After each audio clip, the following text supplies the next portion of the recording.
Good afternoon, ladies and gentlemen of the United States. This is George Hicks, the National Broadcasting Company. This is the World Series of 1937. We're speaking from our box directly behind home plate on the lip of the third tier at Yankee Stadium in New York City.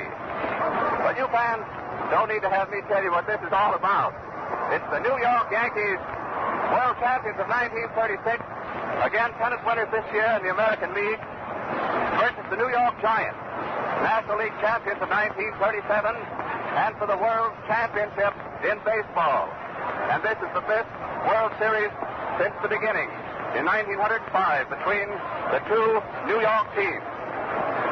Well, we've been in our chairs here since 11 a.m. this morning, now 1:15. The bleachers, bending in an irregular curve from middle left field around to middle right, were packed solid on our arrival this morning. And the third tier of moderate-priced reserve seats were also packed at that time, except the extreme tips at left and right field, and now they're filling up. The expensive boxes in first layer tier are now filled practically, except for the last moment arrivals. There must easily be 50,000 or a little more here now before game starts, and they're still pouring in. NBC has its baseball experts manning the microphones. Tom Manning, NBC sports announcer from Cleveland, one of the best. Well, he'll describe the first half of the game. Beside him is Brett Barber, star sports announcer from station WLW in Cincinnati. Both, by the way, are red-headed. So remember, when the action gets hot, these two red-headed flashes will be throwing the words at you. And with them is Warren Brown, the friendly and wise ball expert, sports editor of the Chicago Herald-Examiner. He'll give you the expert opinions, the inside facts that only he knows. So much for what's to come. Right now, the Yanks are just trotting in off the diamond. The caretakers are out with their rakes and the chalk lines, the manicuring, which goes on just before the game starts. It's just about 10 minutes now. The photographers are flashing bulbs at the first row box seats where all the celebrities are seated. It's so muggy today, incidentally, that they're using flash bulbs. The Giants are now coming into their dugout. The weather is humid. Whether this is October 6th or not, perspiration is running off our faces, and the bleachers are in shirt sleeves, making that white background. It rained last night here in New York, but now the sky is a pale blue with those low, steamy clouds breaking and floating right over our heads, and the pennants up on top of the horseshoe. But boy, it's thick and it's hot out here. But I'm sure it won't rain. Mayor LaGuardia is here. Oh, Mickey Cochran, the old Mike of Detroit, looking fit again, and the babe, Genial. He was wiping his face a moment ago in a blue serge suit. Sits in a box right down below us beside the Yankee dugout. With him is Mrs. Ruth and his daughter, Jacob Rupert. Genial, handsome, smiling with Mayor LaGuardia. Mr. Rupert stood and shook hands with the babe while the photographers took their pictures. Cheers and excitement, the comments running like fire through the stands have been egging us on since noon, when the audience follows DiMaggio, Gehrig, Dickey, Selkirk, Moore, and Ott, all the sluggers, as they drop their long drives into either left or right field stand. The Giants today are the visitors. They're in gray with bright azure blue caps, blue shirt sleeves and socks. The Yanks in white with dark blue caps and socks. The crowd got a terrific howl a few moments ago when Gomez put a long punch into the right field stand. At batting practice about 12:30, when the Giants came in, Hubble got a fine hand when he came to bat, but the best he could do was to ground to the infield. The crowd also cheered young Jack McCarthy, first baseman of the Giants, when he put several long drives into right field stand. They said, well, look at who we got here, as much as to say, well, this boy is right up there with Gehrig and DiMaggio. A quarter of a mile away, on the top of the apartment roof, which are jagged in modernistic style, are the apartment roof galleryites, who pay no ticket and who get a very much of a bird's eye view of the entire scene. The club is now down behind home plate on the Giants' side. warming up, taking his time, wipes his head with his shirt sleeve, puts his old left arm across, and there's the ball. Gomez is doing the same thing on the Yankee side. The photographers are squatted around them, and the caretakers are now laying out their chalk marks around home plate and the batter's boxes. The band is playing in center field.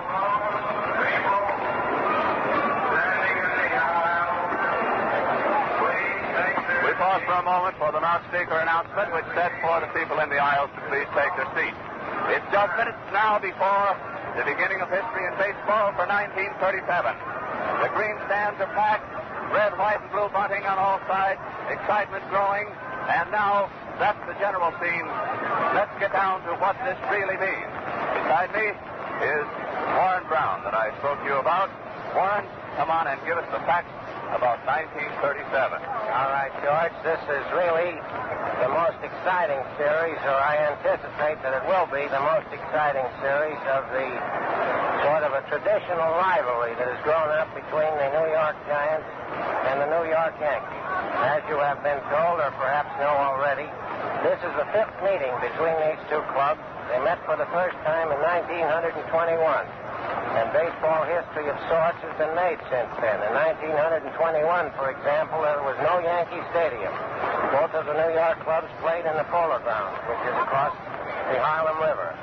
In the 1921 series, the New York Giants were tops in baseball. John McGraw was leading them, and they were a fiery baseball club.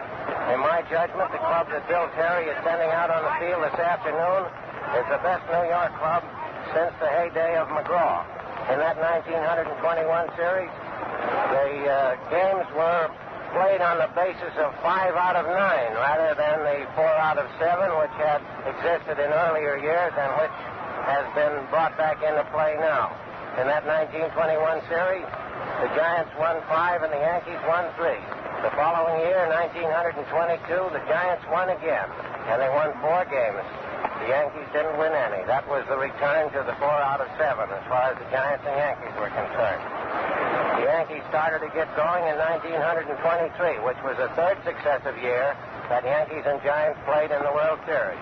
And the thought strikes me now as I've looked at these two pennant races in the National and American League that maybe we're back to those old days again.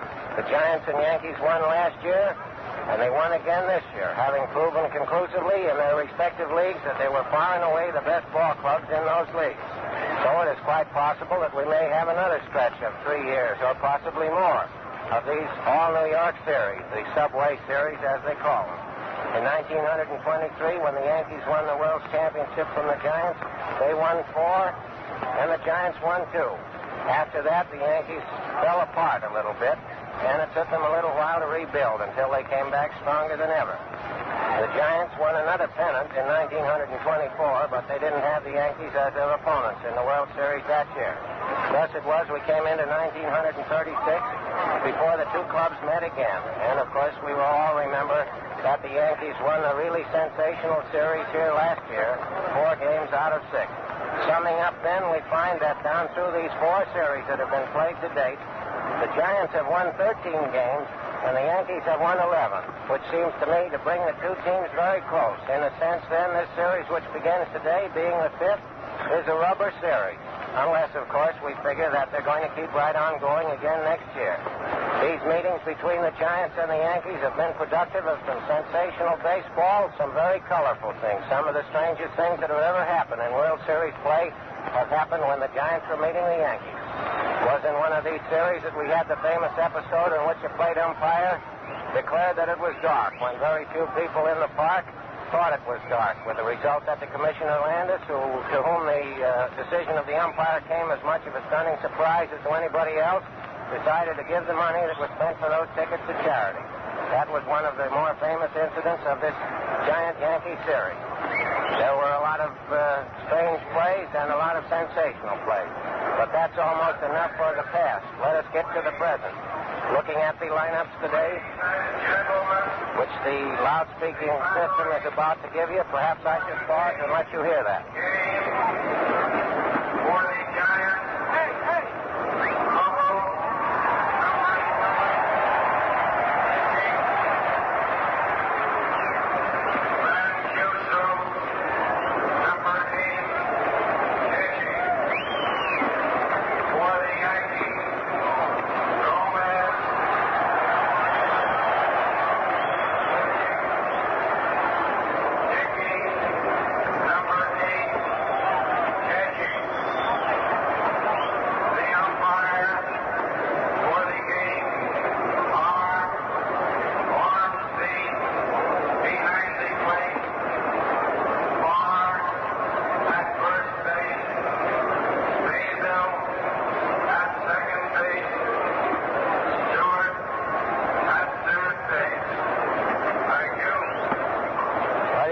now the pitchers and the catchers and the umpires. Gomez versus Hubble, which we've been expecting this meeting between the two representative left-handers of their respective leagues.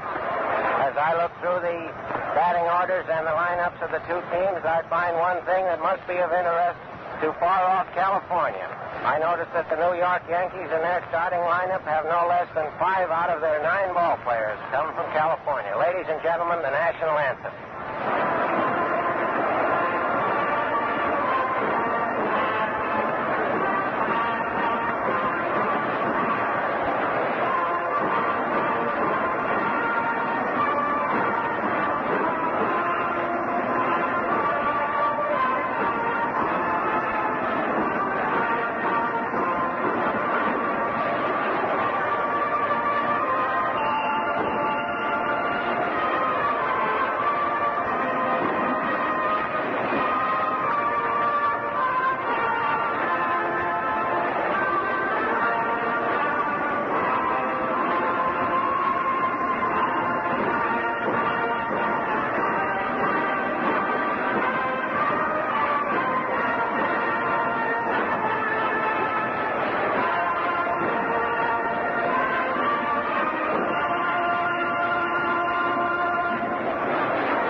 About the native sons of California. On the Yankee side are Gomez, the pitcher, Frank Rossetti, the shortstop, Tony Lazzari, the second baseman, perhaps the greatest of them all, Joe DiMaggio, the center fielder, and Merrill Holt, the left fielder.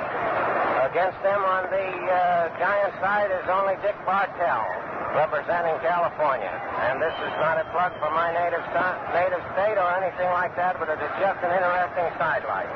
As we look at the game now, which is almost to begin, it seems to me that the Giants come into this series as a stout defensive club, a good-spirited club with fine pitching and a modicum of power. The Yankees, of course, are the powerhouse with also good pitching. If anything, their pitching is on a par with the Giants. In a sense, it seems to me that we are going to look at, starting this afternoon, a World Series in which we will have the famous test that we've long awaited between the irresistible force and the immovable object. And now it seems to me that it's almost time for us to hear from my friend Tom Manning of Cleveland. All right, Tom. Good afternoon, ladies and gentlemen. That round of applause is for the New York Yankees, the winners of the pennant in the American League. Their opponents this afternoon in this World Series will be the New York Giants of the National League. Running over the lineup again for you rapidly. Out on the field at the moment, the Yankees. Frank Rossetti at short will lead off. Fred Rolfe at third base will bat second. And that sensational Joe DiMaggio in center field will bat third. At first base will be the Iron Horse, Lou Gehrig. The catcher will be Phil Dickey. In left field for the Yanks, Merle Holt. In right field, George Selkirk. Tony Lazzari, the veteran second baseman, will be at the Keystone sack for the American League entry, and the pitcher, as Warren Brown told you, will be Lefty Gomez.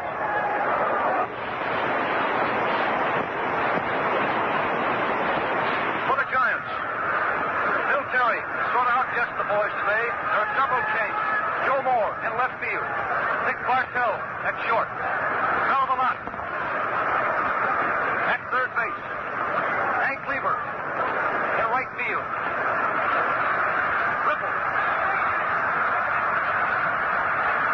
Hank Lieber will be in center field and Ripple will be in right field.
on the system. One man down in the first inning of this first game of the World Series. And little Dick Bartell, right-hand hitter. Shortstop of the Giants is next. He's a little fellow, but he can hit that ball to the far corner. Dick is 29 years old. This year he batted .306. Lefty Gomez. The pitch. It's a foul back against the speed. Matt Ormsby, the American League umpire, tosses out a new ball to Bill Dickey. You know, Bill Dickey is one of the tallest catchers ever to come into the major leagues. And what a catcher. First inning, one man out, nobody on. Lefty Gomez. Ball, it's too high. It was a fastball, very high, and the count on Dick Bartell, ball one and strike one. First inning, one man out, nobody on. Here's the pitch. Inside, ball two. Lefty Gomez trying to keep that ball inside for Dick Bartell. The outfield moved over just a little bit toward right field. Left, center, and right field are playing over a bit. There's a base hit. Behind the bag, down the left field corner. The caroms off the wall. Hope has it. The throw to second drives him back to first base, and it's a base hit for Dick Bartell. That was a ripping smash just inside the third base cushion. The ball going down the left field corner. It caromed off, retrieved by Hope. Hope returning the ball to Frank Rossetti and driving Dick Bartell back to first base. Earl Lamont, the Giant third baseman. Seems rather strange to say the Giant third baseman. For many years he was the right fielder. Here's the pitch. Strike called. A beautiful hook ball. It caught the inside corner of the plate with Earl Lamont stepping back. First inning, one man out. Dick Bartell on first. Earl Lamont, left-hand batter, is in the box. Ball two. A slow, sweeping curveball that missed the outside corner, and the count on Mel is 1-1. George Hicks told you it's kind of a dark day. Much to the advantage of Gomez. It's a high, foul ball going in the boxes over and back of third base, and it's strike two. Strike two, and ball one. Very, very few vacant seats upstairs. The last two tiers. And in the mezzanine, the last tier and a half, and on the main floor, just the last tier. The same thing is prevalent in the right field corner. The pitch. The high fly ball, infield, Lou Gehrig under it. He has it. Two out. Dick Bartell on first. And Hank Lieber coming up.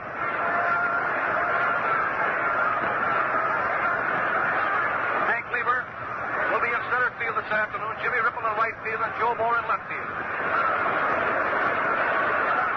It was thought for a while that Chiozzi might play center field for the Giants, but that has been changed, and Lieber will be in center. Here it is. Ball one. Fastball was over, but just a little bit too high. Hank Lieber bats him right-handed. It's the first inning. Two out. Dick Bartell on first. It's a foul back. The hit and run was on that time. Dick Bartell was off with Lefty Gomez motion. Ran all the way down to second base. And now he trots back. The umpires, Ormsby behind the bat. Morris at first. Steve Bass was at second. And Bill Stewart umpiring at third. Of course, the umpires will shift around each day. Rotate. All right. The count of Lieber is strike one. Ball one. Strike two. Makes a mighty swing. He wasn't fooling on that one. Swung hard and missed it. And the count is strike two and ball one. The Giants being the visiting club today, batting first. Two men out. Bartell on first. Here it is. Inside. Lefty Gomez thought he had a corner on that one, but it was inside, and the count is strike two and ball two.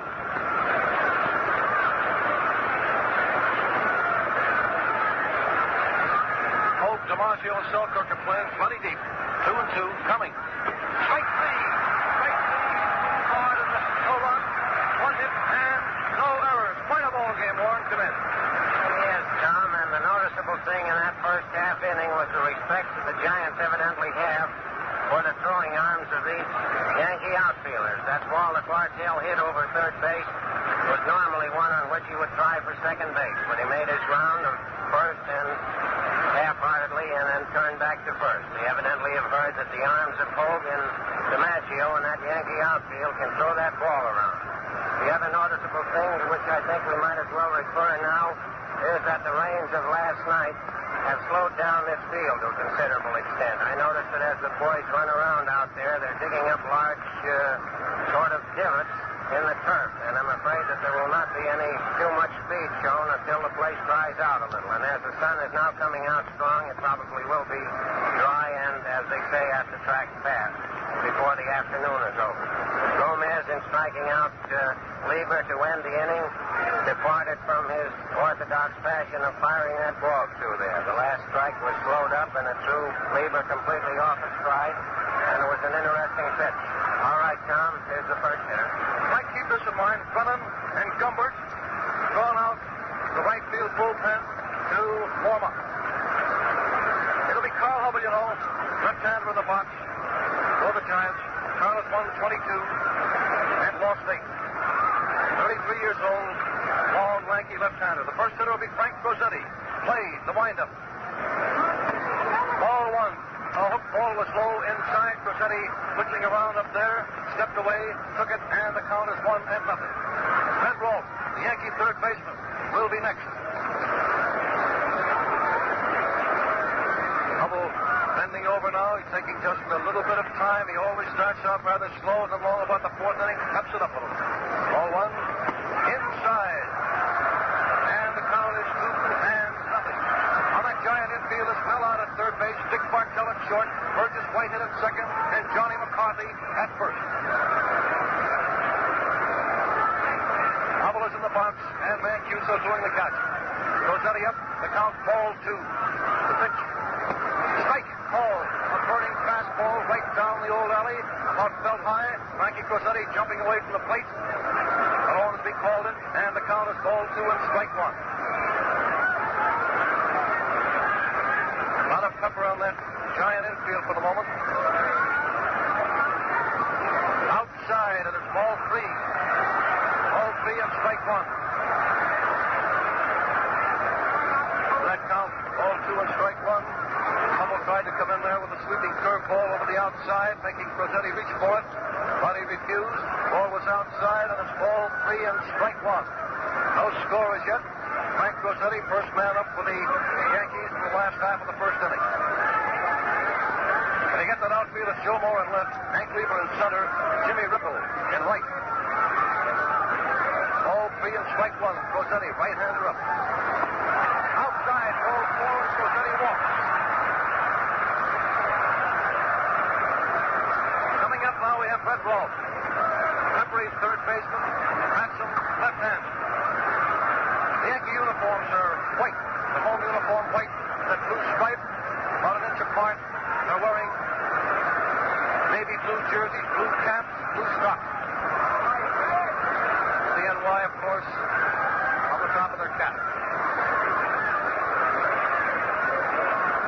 Carl Hubbell, giant pitcher with the left-hander, takes a stretch, a peek at first. Here it is. It's in there, a called strike.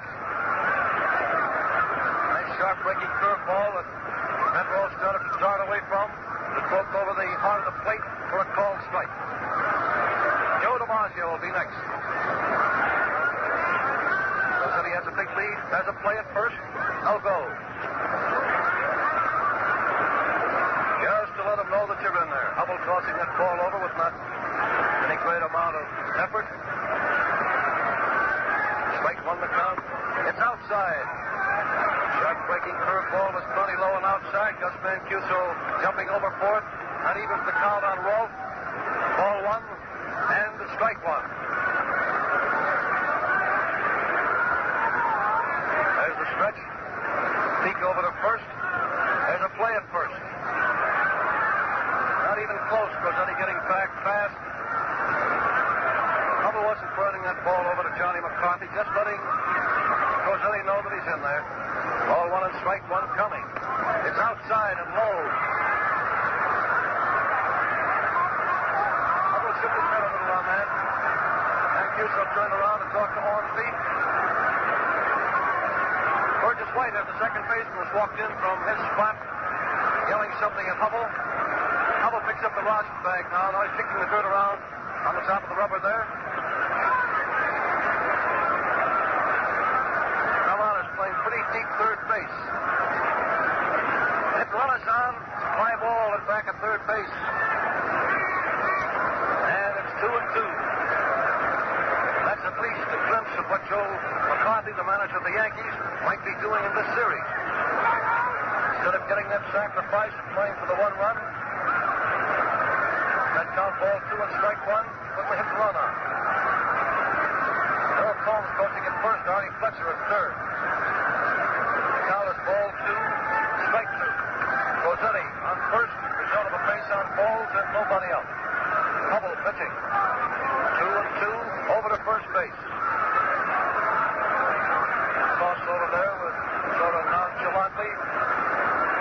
Third time he's tossed over there with no particular speed on that toss from the box. Here it is. Smack outside, foul ball. Fans jumped to their feet then. That was a very hard smash. The ball turned all the way around on. Pulled it a little bit too much. It landed about 2 yards outside the first base cushion.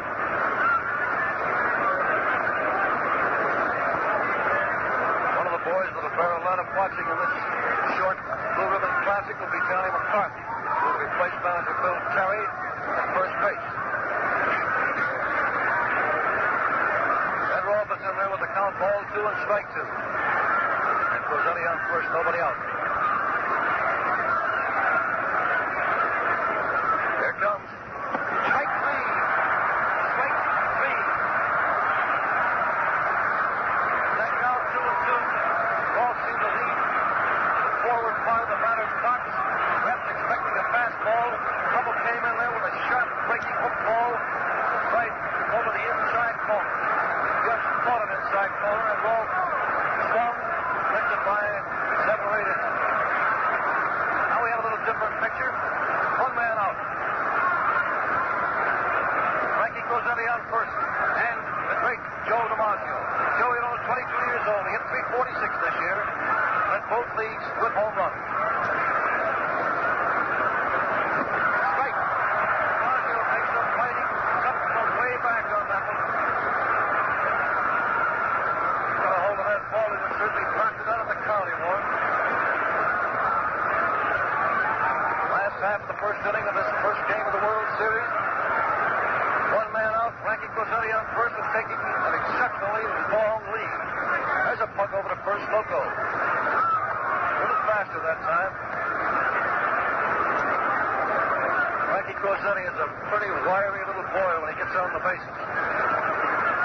Strike 1 on Damage.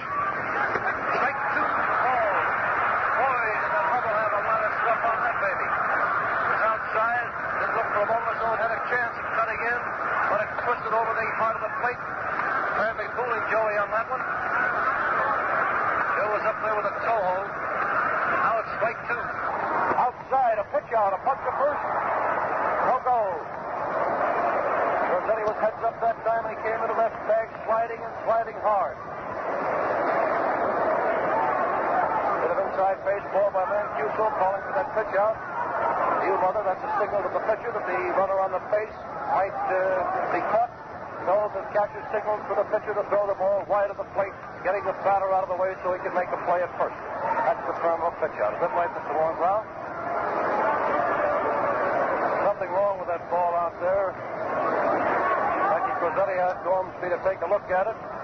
Much to the disgust of Mr. Hubble, instead of throwing it in, he rolled it in on the ground. The umps took a look at it, tossed it out. Now we've got to do it. Last half of the first inning, one man out. Frank Rossetti is on first. Joe DiMaggio is up.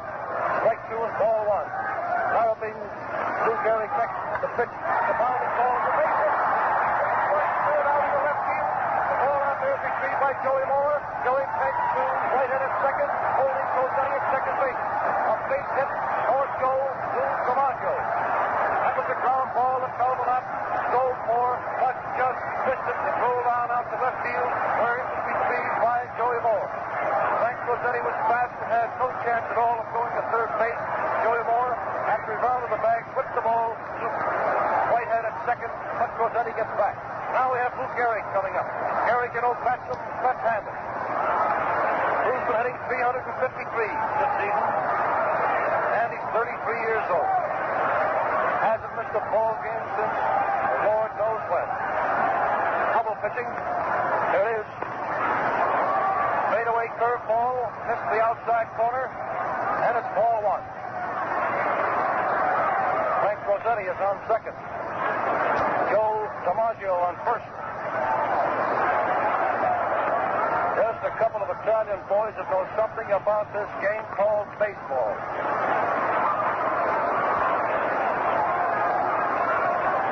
Ball one, Gehrig hitting. Here it is. The long drive, high and far out, but not going too far away. Hank Lieber is under it, and he has it. Returns the ball to Burgess Whitehead. Rossetti holding second, DiMaggio holding first. Gehrig got a hold of that ball, but John Barnes at this Yankee Stadium, are plenty long, and the boys took that ball out there, not quite out to the center track. Let me give you the figures on this field. It's 301 feet to the left field corner, then direct left field is 402 feet. Directly in center field is 461. Right center is 407, and on the line in left field is 296 feet. Of course, it branches out within 30 or 40 feet of that. It's 344 feet back. Right now we have two men out. And Bill Dickey at bat, the catcher, left-hand batter. Outside, ball one. Carl Hubble leaning almost back to second base before he cut loose to that ball. Apparently he's trying to keep that ball over the lower outside corner for Bill Dickey. Dick Bartellus moves over toward the second base cushion. Strike, ball. Ball one, strike one. Frank Rossetti on second. Joe DiMaggio on first, two men out. Walt struck out. Gehrig slides to Lieber in center field. Carl Hubble, left-hander, is in the box for the Giants. Ball one, strike one. Takes a look at second base. Here it is. Strike two with tip foul that you could perhaps hear. That's Mancuso making the catch of the ball. And the count is strike two and ball one. Holy smoke, there's a lot of excitement here at Yankee Stadium. The folks have been waiting, just 12 months for this classic. Down on Bill Dickey now is strike two and ball one. Outside, and the count is 2-2. Earl Holt, who is playing out in left field against the southpaw shoots of Carl Hubble, is next. The other left fielder is Jakey Powell. Ball two and strike two. Hubble takes the stretch. It is tip foul. Dickey swung over that ball, landed right near home plate. Umpire whips out a new ball, and the Giants smack it around that infield with the rapidity of light.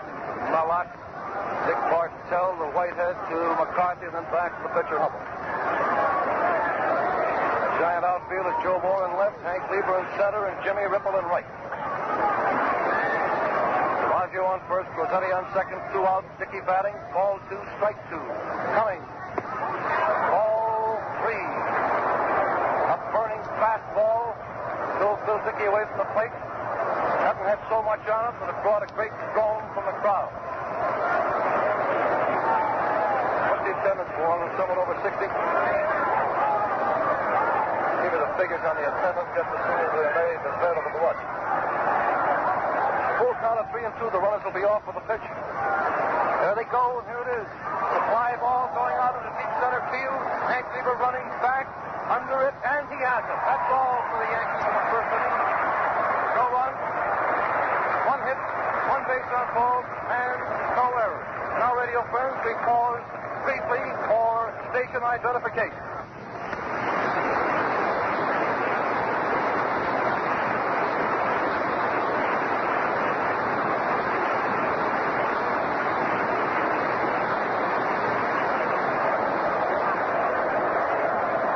NBC booth in the Yankee Stadium, and the thought that strikes me after watching the Yankees' first attempt at Carl Hubble's pitching in this game that Hub has been a little bit wild, to the extent that he's been 3-2 on most of these hitters. He's been working that ball towards the corners there, pitching very carefully, for the simple reason that it is not a good judgment to get that ball any too good for these Yankee hitters.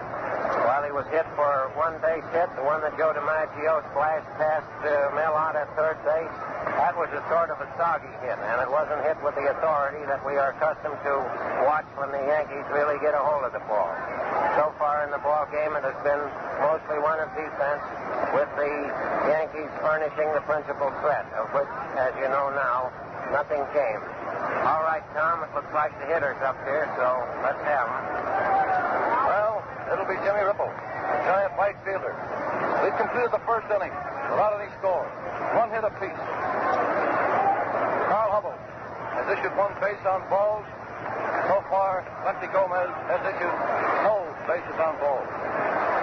Jimmy Ripple leading off. Jimmy, the left-hand hitter, the right fielder of the Giants. Here we go. Ball one. That was a fastball that Gomez had in there, but it was just a little bit too low. Johnny McCarthy will be next. Foul ball up and back at third base. Ball one, strike one. Yes, Jimmy broke his bat hitting that ball. That's what he did, and he's walking slowly over toward the Giant dugout to get a new one. One thing that the ball players just hate to do is to break their bats. Tell me, Warren, how'd that ever start? What is that? Well, this broken bat that sort of bones the boys. Well, that's just one of those superstitions that come along in baseball, like somebody who started a hit by wearing their pants long. You know, they used to pull them all up in the old days. One fellow started in like Cal Simmons or somebody like that with his pants down loose, and now pretty nearly everybody does. Ready to go again. Ball one and strike one. Ripple hitting. There's a long smash going out to left field. Merle Hogue waiting for it. He has it. Jimmy Ripple with the count ball one and strike one. Fly to Merle Hogue in medium left field. Johnny McCarthy. First year as a regular with the Giants. They like him here in New York. He's getting a nice hand. He steps into the batter's box. He bats and throws left-handed. Lefty Gomez. Outside, ball one. It's awful muggy and awful dark here at the moment. Little wind blowing in from the northwest. There's a smack right up Lazeri, and he makes the catch.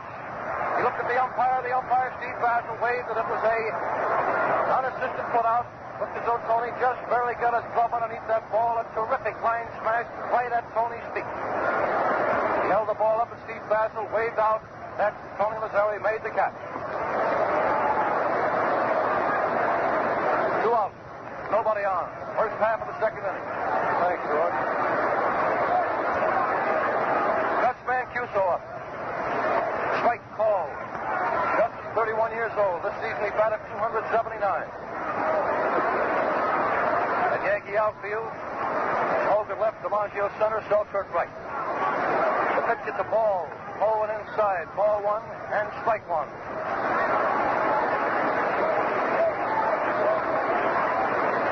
The windup. There's a long smash to the right center field. Selkirk going over fast, and he has it. Very nice running catch by right fielder Georgie Selkirk. Mancuso hitting that ball on a line into right center field. Selkirk was off with the crack of the bat and made the catch. Warren.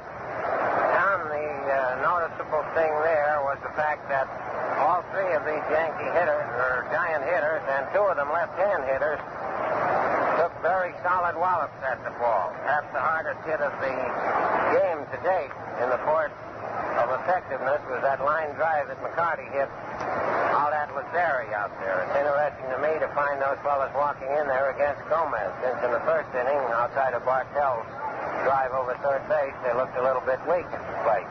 Evidently, Gomez is not treating them with the same respect that Hubble is treating the Yankee hitters. He's simply firing that ball in and trusting to those 9 men in back of them, or 8 men, I should say, in back of them, and certainly so far they've done a swell job.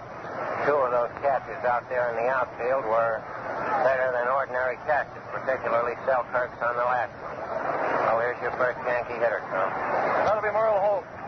Last half of the second inning, no score as yet. Sacramento, California. This season, batting .301. Earl has always been a fine baseball player, but unfortunately, he's been out of the regular lineup on many occasions because the Yankees have always had so much superior outfield. It's Carl Hubbard, a southpaw, Gus Mancuso catching. Last half of the second inning, no score, and Hogan the hitter. Strike called. Earl Holt stuck his bat out, drew third baseman Mel out in, but of course had no intention of bunting that ball, just by way of drawing Mel out in from third base.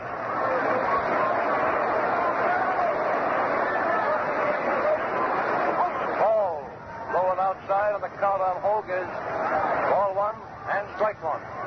Earl Hogue the batter, Georgie Selkirk. George has been on the injured and sick list quite a bit during the last half of the season, but he's back in there now strong as ever. Ball one, strike one. Bounding ball down, third goes foul. Artie Fletcher tried to stop it, got past him, but Mallott retrieved the ball, and then the Giants whip it around the infield. To Dick Bartell, to Whitehead, to McCarthy, and finally back to Hubbard. Earl Hogue hit that ball, started to run, was three-quarters of the way down to first base, walking back rather slow. Strike two and ball one. Carl Hubbard winding up. Too high.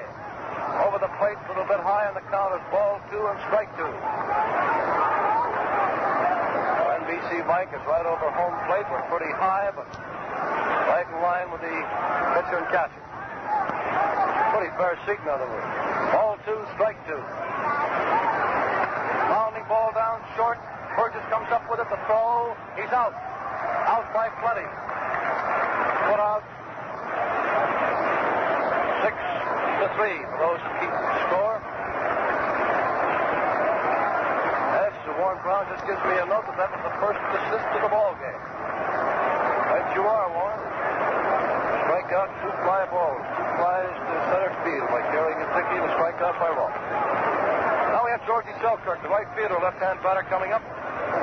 George hit .328 this year. George is 29 years old.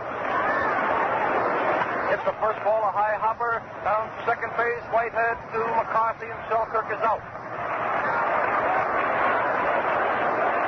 Last half of the second inning with no score as yet. Two men have been retired, and who's about Tony Nazari, and listen to the applause he gets.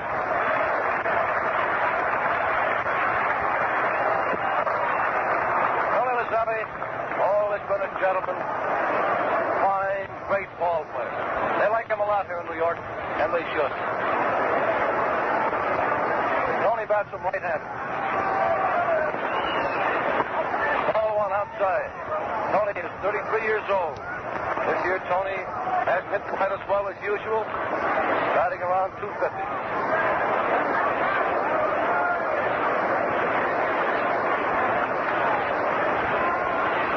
Ball one is the count, two out, nobody on. Strike called. Hubble had a nice fastball over the inside corner with Lazari pulling away. Well, he gets a handful of dirt there, drying his hands off. And the count will be ball one and strike one. Last half of the second inning, no score as yet, two out, nobody on. There's the hot smack back to Hubble. He knocked it down, picks it up, tosses to McCarthy, and Lazari is out. That ball was hit right smack on the nose, and the applause is for that stop of Carl Hubble. No run, no hit, no errors, no score at the conclusion of two innings. Warren. Well, I'm sorry, Tom, that we brought up that matter of the no assist in that inning since there was nothing else from there on. But it was an oddity that we got into as far as the last half of the second inning without having one of the infielders handle the ball on the ground and have to throw to first base. It seems to me now that the game has definitely settled down into a warfare between the pitchers, which, of course, lives up to all the specifications of the experts going into the series. They recognize that Gomez was the superior pitcher in his league, and there is no doubt in anybody's mind about Carl Hubble's place in the National League. And so far, there hasn't been very much of anything between the two of them. It's been strictly a pitcher's battle so far, and now we have to sit around here for a while and just wait and see what the break is going to be. And in this sort of a ball game, one never knows when it might pop out. All right, Tom. Going into in the first half of the third inning. In the National League entry, the Giants coming to bat. And their second baseman, Burgess Whitehead. Burgess, 26 years old this year. He hit .286. Lefty Gomez winds up. Ball one. Burning fastball over the plate, but too low. One hit apiece so far. There's a bounding ball to the box. A throw stopped by Cosetti to throw. He's out. A beautiful play by Frankie Cosetti. That was a pounding ball just out of the reach of Lefty Gomez. Frankie Cosetti was off for the crack of the bat, took that ball right over the second base cushion, right in the air, flipped it over to Ruth Gehrig for the put out. The applause is for Carl Hubbell. Listen to it.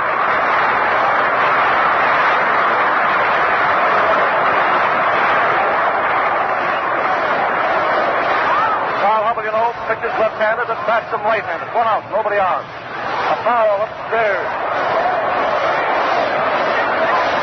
Well, there wasn't much of a scramble for that ball. It was hopped right into the waiting hands of a gentleman who I do not believe is going to toss it back.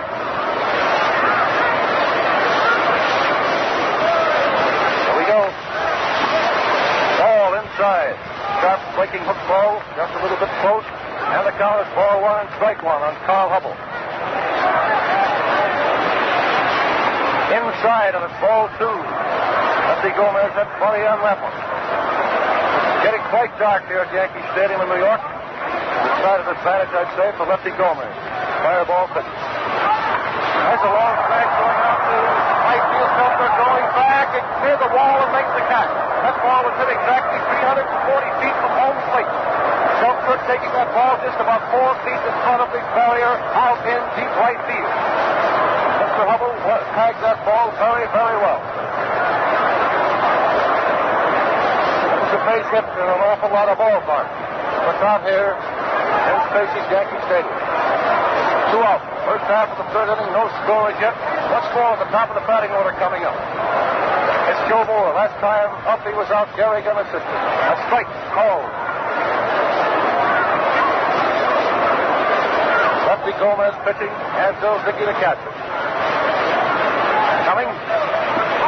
Ball two. Another sharp breaking curveball is outside. Direction ball one, strike one.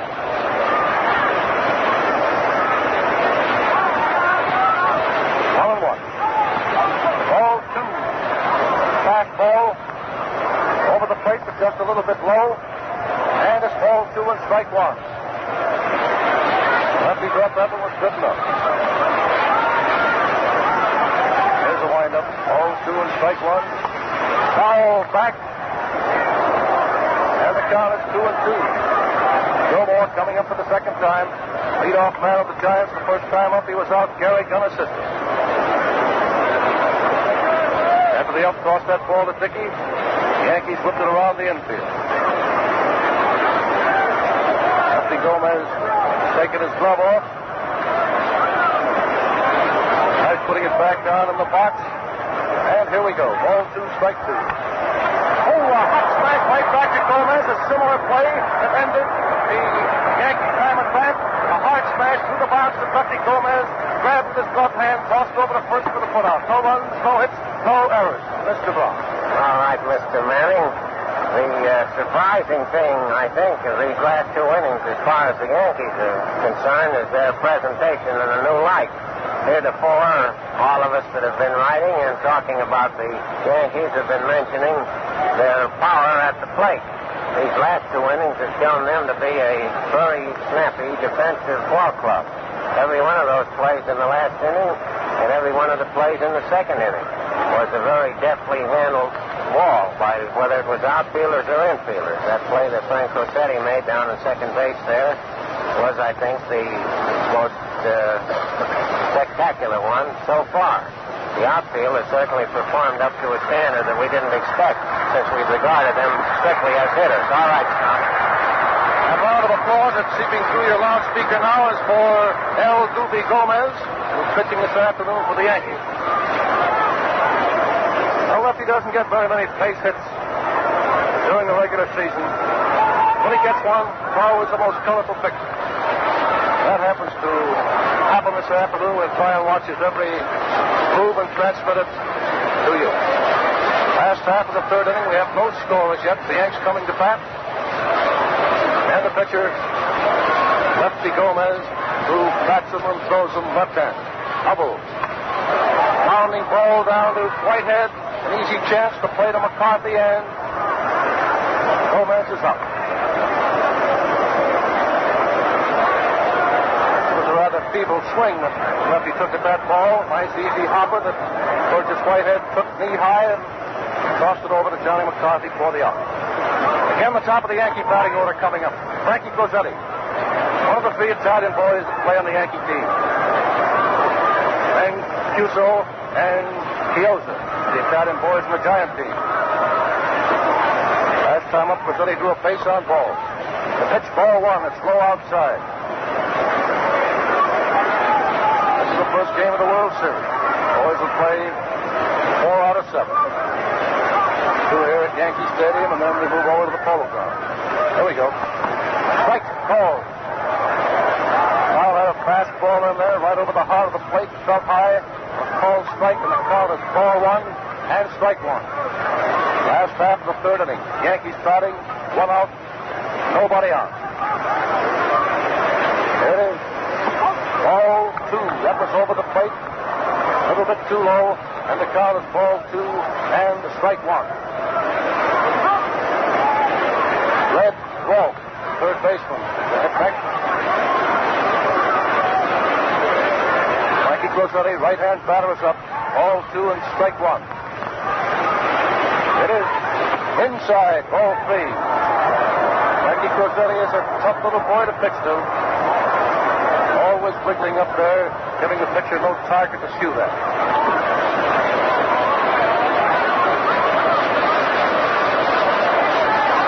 Out, nobody on. Hubble winds up at ball 3 and strike 1. It's in there, a called strike. Well, had that one in there, fell high and right over the heart of the plate. Frank Cozzetti elected to work out the swing, and the count is ball 3 and strike 2. 3-2, and this is the big one. Winding up. There's a long drive going to left field. It's foul by 1 foot. Clear down in the corner.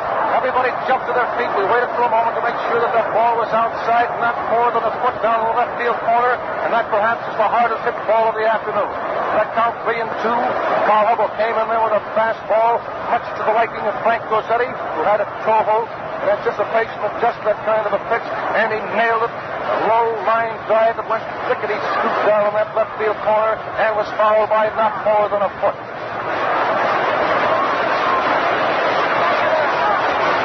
Nice bit of umpiring there by Bill Stewart. He certainly was on that play. Ready to go. 3-2 the count. Foul high. Mancuso ripped off his mask, started back, but it's in the stand. Frankie Cozzetti has a count of ball 3 and strike 2. Red Ormsby, umpire behind the plate this afternoon. Each time he tosses that ball out, the boys sort of dirty it up a little bit with a little of that infield dirt. Ready to go again. Hubble has the ball. Ball 3 and strike 2. Pounded down third. It's fouled by not too much. So close to being a fair ball, the fella grabbed it, flipped it over to first base. Frankie has his eye on that hot corner. Frankie's a little fellow, not very heavy, but he certainly can pull those balls down toward third base. Playing the last half of the third inning. Yankees at bat with 1 out, nobody on. Frankie Cozzetti up with a full count. There's the windup. High ball going out to left field. Joey Moore didn't move very much, and he has it. Frank Cozzetti is a lone left field hitter. Joey Moore, the giant left fielder, was playing out there pretty near to the track. Only moved about 4 or 5 yards to make that catch. Now we have 2 out.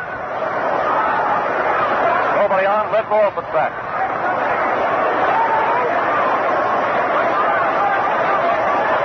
One of the 2 trips to the plate, Cozzetti drew a base on balls and flied to Joe Moore in left field. Red Wolf up. Last time up, he struck out.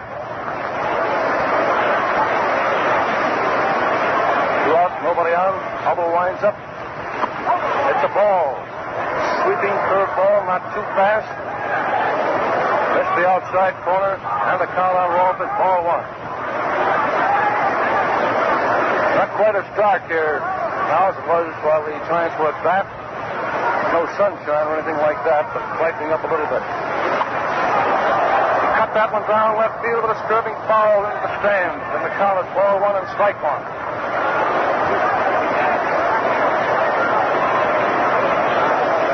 Ed Rolf is back in the batter's box.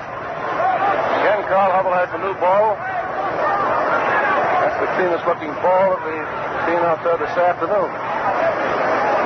Ball one and strike one, 2 out, and nobody on. Fly ball going out to left field. Joey coming over to the line under it. He takes it, and that's all for the Yankees in the third inning. No runs, no hits, no errors. One. There's no reason to suspect, Tom, that these pitchers aren't still in complete control of the ball game. Hubble has been almost perfect, I might say, since the first inning. Outside of Frank Rossetti, who hit a ball rather sharply into left field, and Rolf, who just hit a dinky fly out to Joe Moore. None of the others have been able to get the ball past the infield. Hubble seems to have recovered whatever lack of control it was that he started out at in the game. He's getting that ball just about where he wants it. And with these two clubs having a pretty good understanding of such weaknesses, if weaknesses exist in the other side's offensive array, why, I think Carl will go along pretty well. He seems to be perfectly self-contained, whereas Gomez, on the other hand, is just as effective and seems to be perfectly content with the way things are going on. I don't know that I blame him. All right, Tom. All right, we're going into the first half of the fourth inning. We ought to get a bit of excitement now on both sides. We have Bartell, Ott, and Lieber coming up for the Giants. And in the fourth inning, all the Yankees will have coming up will be DiMaggio, Gehrig, and Dick. Group coaching at first and Snyder at third for the Giants. Here we go. Bartell up. He hits the first ball pitch. The mighty drive going deep. Hope going back on the cinder track, and he has it. Run out. Dick Bartell, as I told you in the first inning, is a long left field hitter. He got a hold of that first ball pitch. It was a high ball, a letter high. Stepped into it, drove it deep out into left field with Holt, who was playing deep, running back near the center track and making the catch. Now we have Melvin Ott coming up. Mel is 28 years old. He batted .294 this year. Last time up, he applied to the first baseman, Lou Gehrig. The first pitch, ball one. Sharp breaking curve ball that was low outside to a left-hand hitter. Ball two. Fastball right under Mel's chin. Stepped away from the plate. Now the count is 2-0. First half of the fourth inning. There's a bounding ball through the box. Lazeri goes over, makes the play. It's close. He's out. Boy, what a play that was by Tony Lazeri. That was a bounding ball over the head of Lefty Gomez. Tony Lazeri running away from first base. Grabbed that ball to his right. Then leaped, pivoted, got the ball over to Lou Gehrig, just ahead of Mellott. Only by about one step. 2 outs, nobody on. Beautiful play by Tony, the best play of the game so far. Hank Lieber is up. Right-hand hitter, strike, he swings and misses. Two very beautiful infield plays there, one by Closetti and this one by Tony Lazeri. Strike one, Lieber hitting. Strike two. Makes a mighty cut at that sharp-breaking curveball. Swung over it, and it's strike two.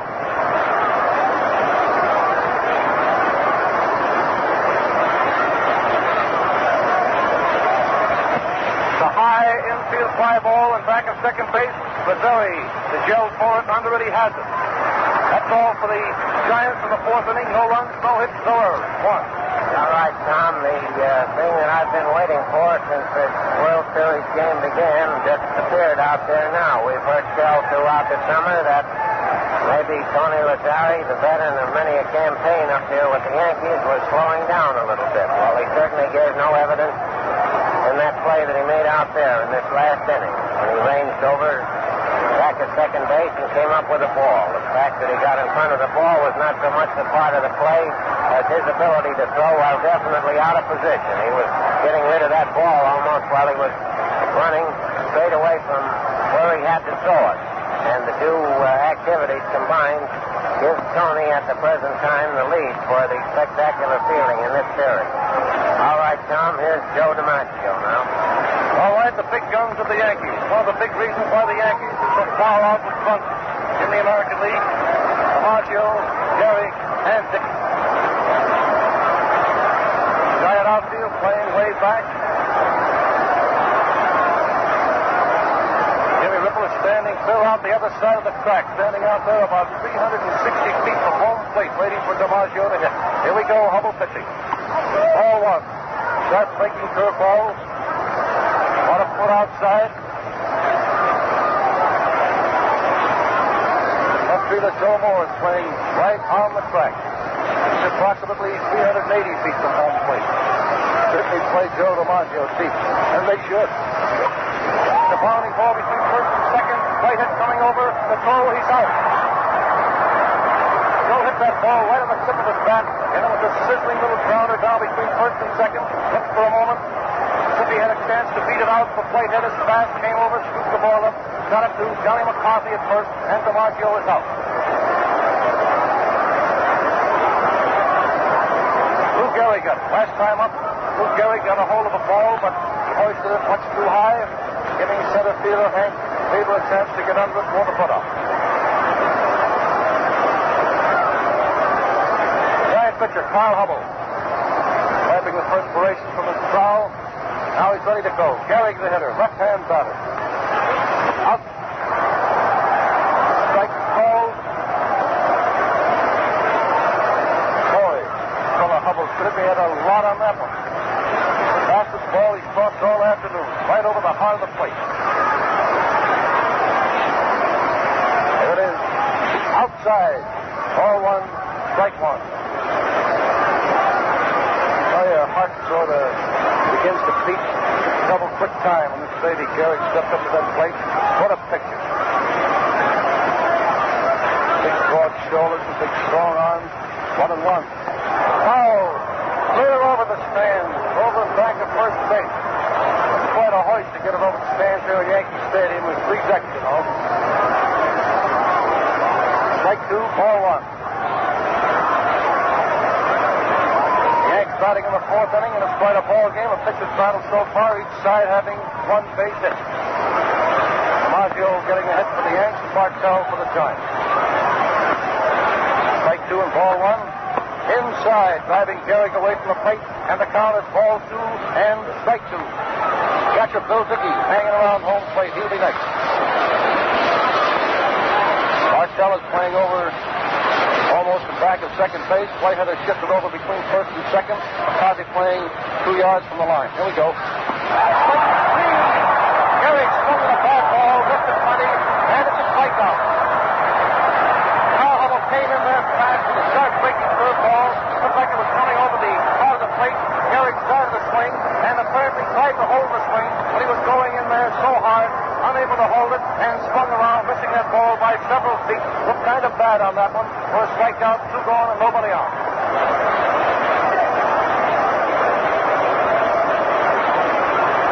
Always a picture with that Gehrig at that plate. And that was a real picture, and Warren will tell you about it in a moment. All right, Bill Dickey up, 2 outs, nobody on. It's in there for a called strike.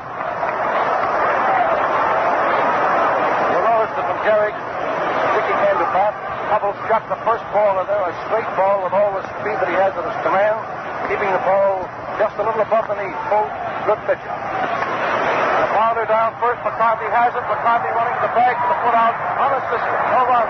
No hit. No error. No score to conclude the 4 innings. Tom, the interesting thing to me in that inning was at the time that Gehrig was at the bat, I happened to be looking down into the Giant dugout, and Bill Terry is down there sort of out in front of his players, and to distinguish him from the rest of them, he has a towel around his neck. I've been trying to figure out for several innings why that was, but I gathered he was waving his outfielders around, particularly his center fielder, Hank Weaver. He was steering him around with the aid of his arm and the towel, And I can see now that the distance that these giant outfielders play away from the plate and naturally away from their own dugouts, with Gehrig at the plate, it's no wonder that Bill needs a towel around his neck. From that distance, one giant looks the same as another. This is the first time that I've noticed Gehrig taking that active part in the direction of his outfielders during the progress of play, but it was quite interesting to me. All right, Tom, here comes the next one. Now we're going into the first half of the fifth inning. Fans are beginning to group in unison. This time it happens to be for the Giants. I thought Carl Hubbell was getting a little better as he moved along. What's your opinion of that? Certainly broke off at Gehrig. I think, Tom, was the finest breaking curve that was thrown by either one of these pitchers this afternoon. At least that was the way it looked to me. It didn't start out as a bad pitch, but it broke so sharply that it made Gehrig look bad. Didn't you think so? Yes, sir. Well, here we go. Jimmy Ripple. Right fielder, first man up. Ball one. Curveball was outside. Last time up, Ripple flied to left field. Selkirk has moved back over the cinder track. Joe DiMaggio has moved over right center field. Strike. Call. Ball one, strike one.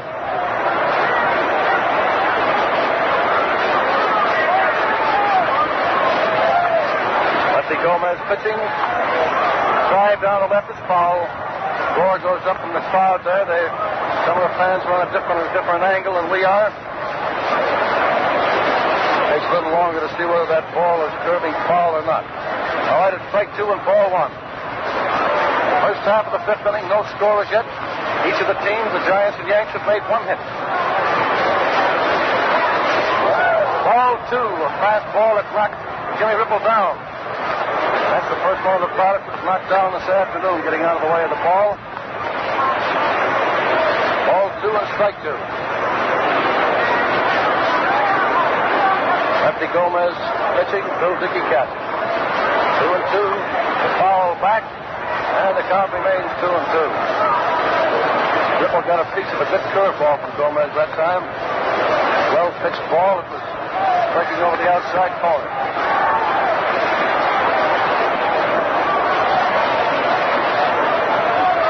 Umpire tossed out a new ball. Gave it to Dickey. Dickey shot it down the Rolfe. Rolfe got some dirt, rubbed it up, and now Ormsby has asked for the ball again. Tosses out another ball. He's telling Bill Dickey now, stop throwing that ball in the dirt. Just a little by-play by the boys, nothing serious. Yanks threw that ball around the infield. Now Gomez has it and we're ready to go again. Jimmy Ripple, the hitter. There's a big knock in the right field, a line drive. Lands out there. Selkirk has it, and so is the second. Ripple stopping at first. Second Giant hit of the afternoon. That count 2-2. Lefty Gomez came in there with a straight ball inside. Ripple pulled away and pulled the ball with it to right field for a base knock. Johnny McCarthy coming up, the first baseman. Johnny's a pretty tall boy, bats and throws left-handed. Last time up, fly to Terry. The first pitch, plenty wide of the plate. A beautiful stop by Bill Dickey. Ball one. It was a curved ball that started to break over the outside corner. By the time it was finished, it was on the outside of the right-handed batter's box. Here it comes. Ball two. Again, it's outside.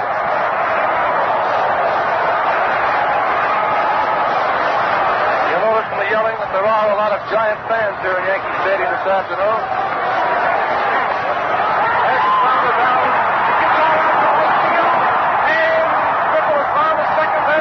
The throw is cut off by Cosetti. Ripple goes to third, and McCarthy stops at first. That was a hot clash between Lazari and Gehrig. Lazari coming over fast.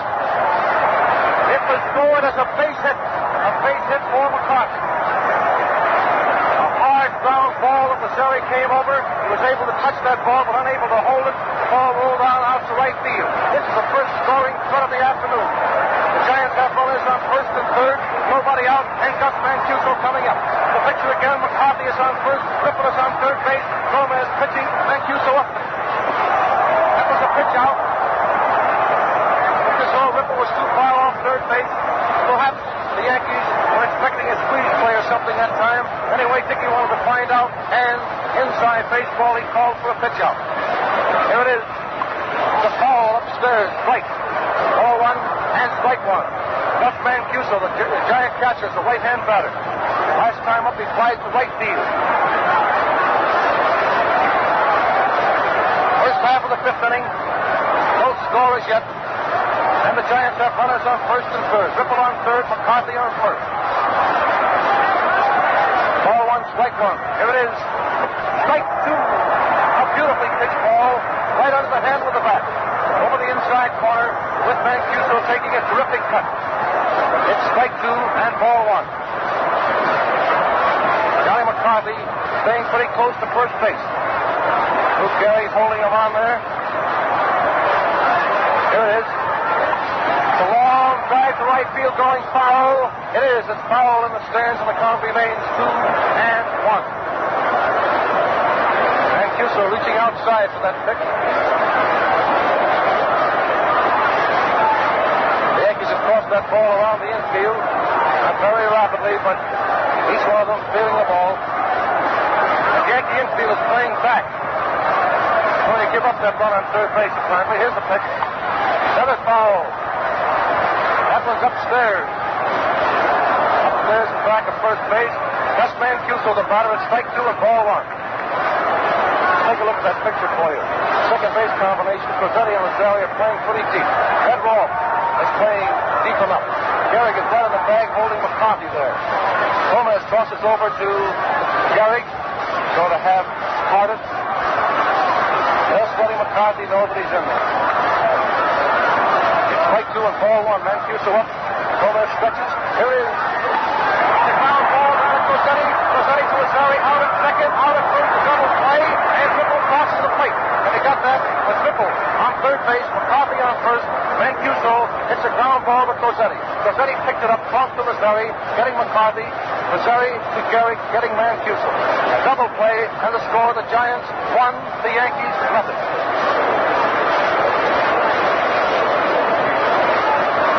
Now we have Burgess Whitehead coming up. The Giants' second baseman, right-hand batter. Last time up, he was out short to first. The pitch right down the alley, a called strike. Lefty Gomez, you know, the fans throughout the circuit haven't appreciated the fireball that he possesses, but he's got a lot of it. Outside of it's a ball one and strike one. Many of the ball players have said that Gomez has a ball he throws just quicker as fast as Bob Feller or lefty Bob throws. Ball one and strike one. There's a long smash to right field. It's fouled by 2 yards down the right field corner. Again, the fans jump to their feet on that line smash by Burgess Whitehead. Boy, I believe we've had more shots down the foul lines in this particular game than any game we've seen in a long time. Is that right? Yeah, you don't they, Tom? Ready to go again. Gomez has the glove off for a moment, and the count is strike two and ball one. First half of the fifth inning. The Giants batting 2 out, nobody on. The windup. There's a base knock over Gehrig's head down to the right field corner. Ball carries off the wall. He's going to second. There's the throw. He goes to the second standing up, and the first extra base hit of the World Series in 1937. And the third Giant hit of this inning. First half of the fifth. Now we have Carl Hubble, the Giant pitcher, coming up. A mighty wallop by Burgess Whitehead. A line drive that was about 15 feet over the head of first baseman Luke Gehrig, and the ball going down into the right field corner. Hit the barrier down there, 296 feet from home plate, and grounded out to Georgie Selkirk, but it was ample time for Whitehead to reach second base standing up. The fourth hit of the ball game, the third hit of the first half of the fifth inning for the National League Giants. Here's the pitch to Hubble. He hits the first ball pitch. Listen, Paul, I don't want the radio voice to think that. You tell me about that. That's right. That one just missed, and it looked like it cinched it, didn't it? When it started to come, that's been going on all afternoon. Right down those foul lines on both sides of the field. Well, it was so good that Carl Hubble was all the way down to first on his way to second anyway. One thing I don't like about radio announcers is to kid you out there, you know, and make you believe that there's no chance of a base hit when there isn't.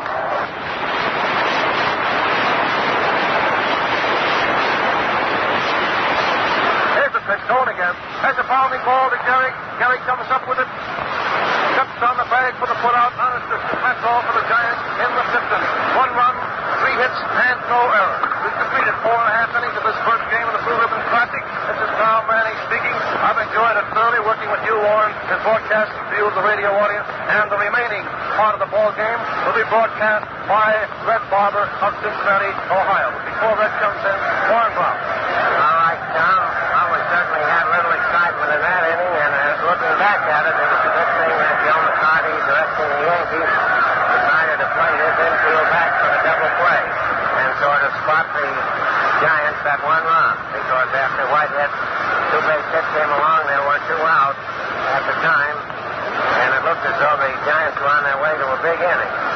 The interesting thing about the inning was that those 2 hits which started it were both made by left-hand hitters, and both of them were able to pull the ball into right field.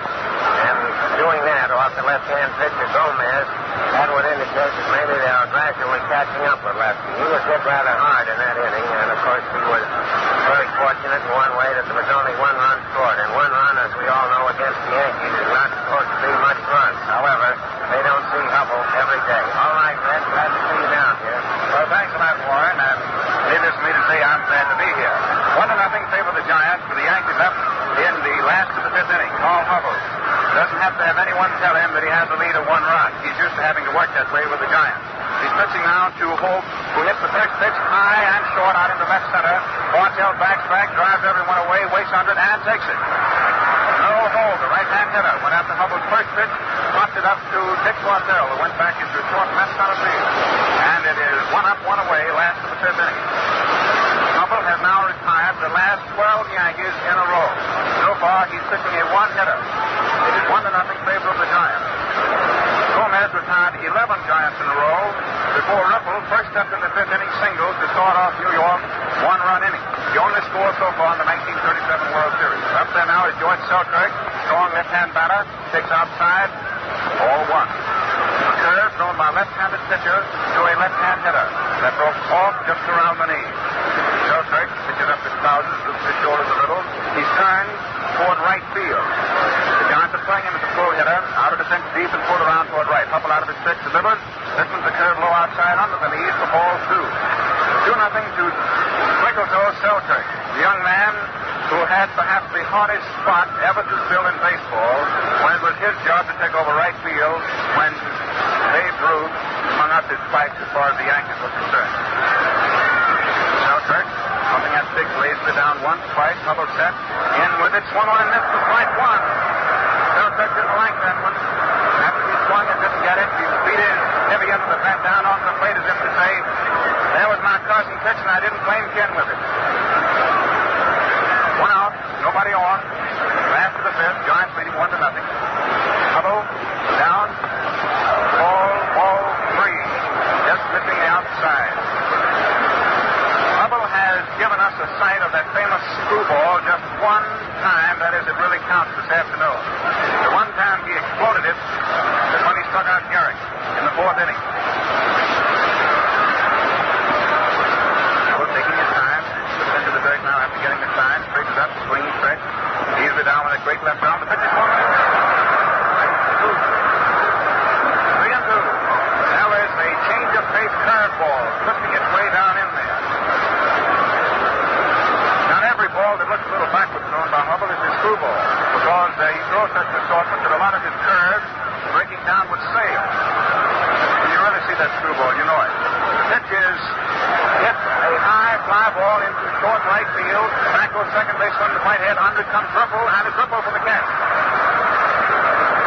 That one went about 2 miles. 1 up and 1 down. Whitehead was all the way back out in a pretty fair piece of right field. He had to make up his mind first that he'd take it, then second that he wouldn't. Ripple, waiting right there, came in for the kill. 2 away for the Yankees. Last of the 5th inning. Giants out front 1-0. The hitter is Tony Lazari. Then McCarthy drive through him in the 5th inning. Most important base hit of the afternoon. So that sent Ripple around the 3rd. Lazari in a crouch, choked that stick sharply. Right-hand batter, swings and fouls it into the dirt. Mancuso retrieved, strike 1. left-handers today, and both of them flirting with Lady Luck as both are wearing 11. However, the dame cannot smile both ways at the same time. Hubble has never lost an opening World Series game, and Gomez has never lost a World Series game. So somebody is going to get hurt before this day is over. Hubble pitching to Lazari. Ball strike two. He picks up the inside corner just under the letter.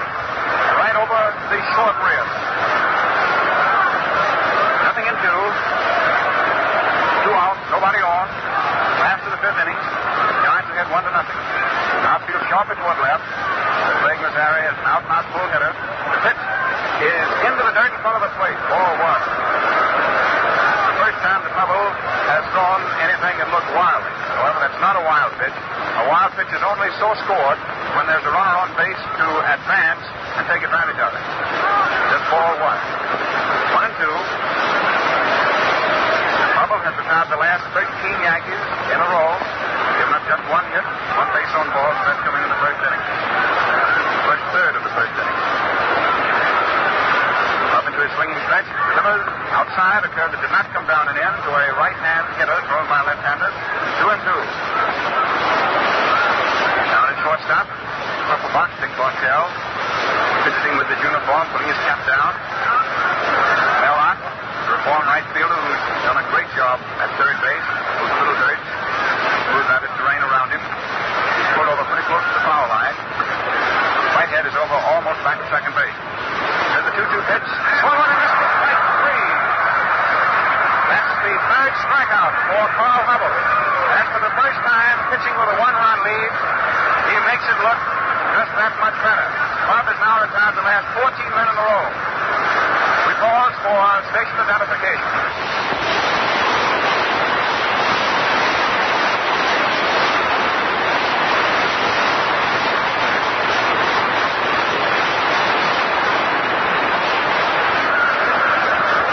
Yankee Stadium and in the NBC booth at the top of the stand looking over the World Series.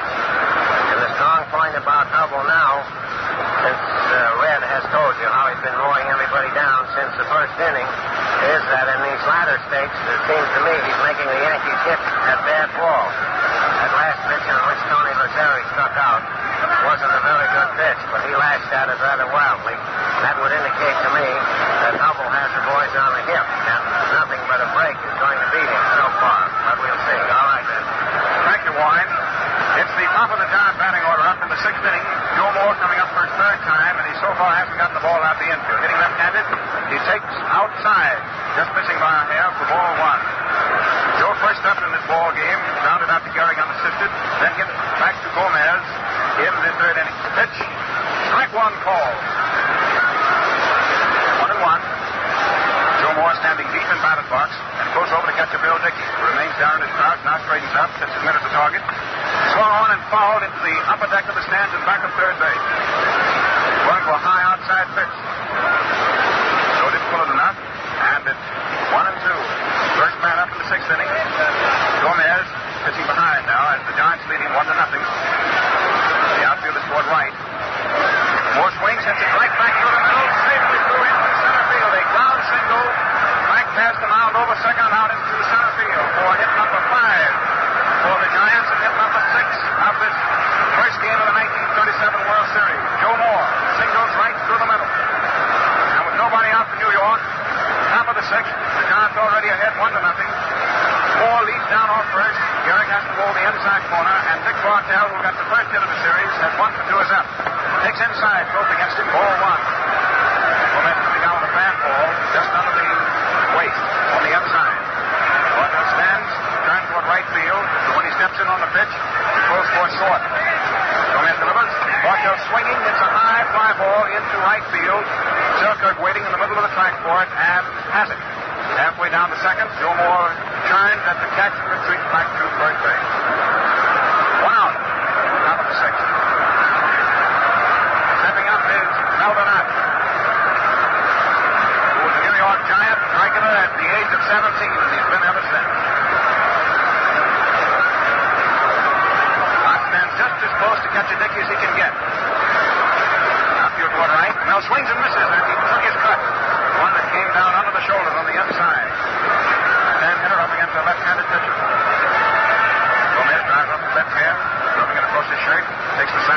sets in pitcher's position, throws out of the shoulder. Fastball wide, and it's 1-1. One away. Joe Moore, very fleet, knows his way around those bases, leading down off first. Talking Luke Gehrig, the endurance player of all baseball, moving the corner against him. Luke coaching back to first. This on is strike 2 call. A neat sharp hook down just above the knee. You see these fastballs thrown by Gomez, and then you look at him, slender, willowy, bending himself into a pretzel big gate when he throws. You wonder where he gets the strike. On swinging, it's a high foul up and back into the upper deck. Yankee Stadium has the ground floor, the first level, then a mezzanine, and then a still higher upper deck. So it's 3 floors of spectators. Not quite a sellout. A few hundred seats are left. Outfield boy right on top. Leans back one under the chin. Now the level's off at 2-2. One away. Here in the top of the 6th. Gomez looks out toward the scoreboard to check himself.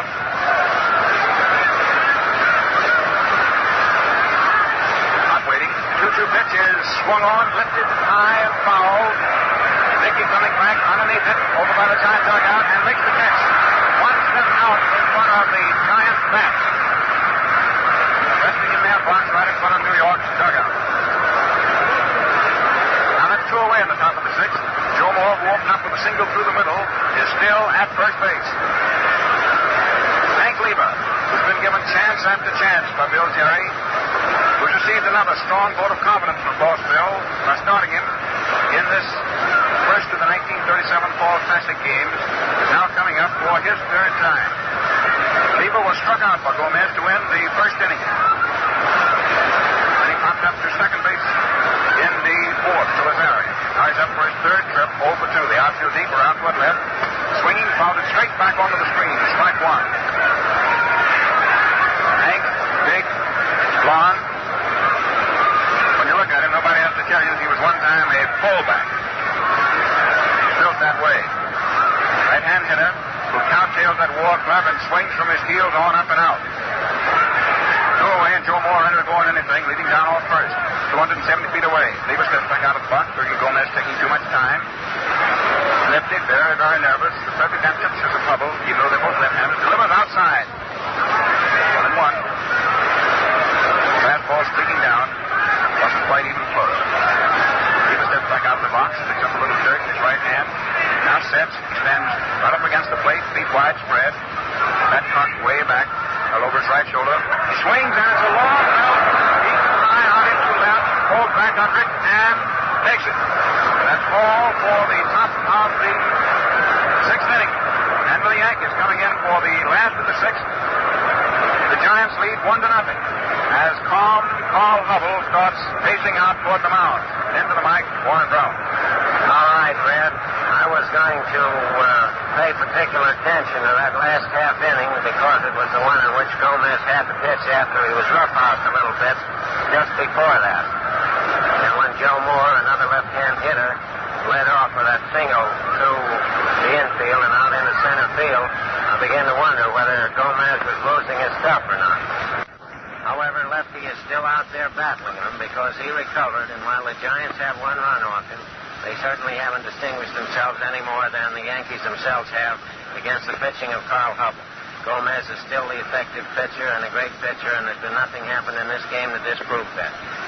As he goes through his work out there, as Red told you, he seems to be a little more busy than Hubble is. Hubble is certainly a very calm sort of a person, and playing behind that 1-run lead, he has the advantage. All right, Red. The applause greets the appearance of Lefty Gomez as he steps up to hit against Hubble, first up in the last of the 6th inning. Hubble out there pitching to protect his 1-0 advantage. Gomez hitting left-handed. Thrown out. Whitehead to McCarthy, his other time up. He ducks, hits the dirt as one comes right in at the point of his shoulder. Ball 1. Well, that certainly wouldn't be the accolade that one pitcher gives another. But at any rate, it was a warm salutation. As the boys say, Gomez was low bridge. He had to pull his ears in a hurry in order to keep them both. Up now, drying off his hands, rubbing the dirt off of them. Mancuso doesn't look at all sympathetic. Squatting down in his crouch, now stands up. Gomez drives off his hands. He couldn't get them quite dry rubbing along his uniform, and one of the giants threw them the giant batter's rosin bag. They used it and then tossed it back. Ball one, of course. Outfield a little toward left. Up pitching. High inside. Ball two. Mancuso turns over that ball. Umpire Ormsby, who examines it, takes it out of play, and another one's put in. Turns straight back to Hubble. 2-0 to Gomez. First up. Last of the sixth inning. The Giants lead the Yankees 1-0. Got that run. Top of the fifth. Hubble to find the last 14 Yankees in a row. Up delivers 2-0. Inside and high for ball three. Hub is behind on his control now for the first time since he walked Rossetti. First up against him in the ball game. Earl Combs coaching back up third. Coaching back up first. Fletcher back up third. Both of them setting out a hoop and a holler.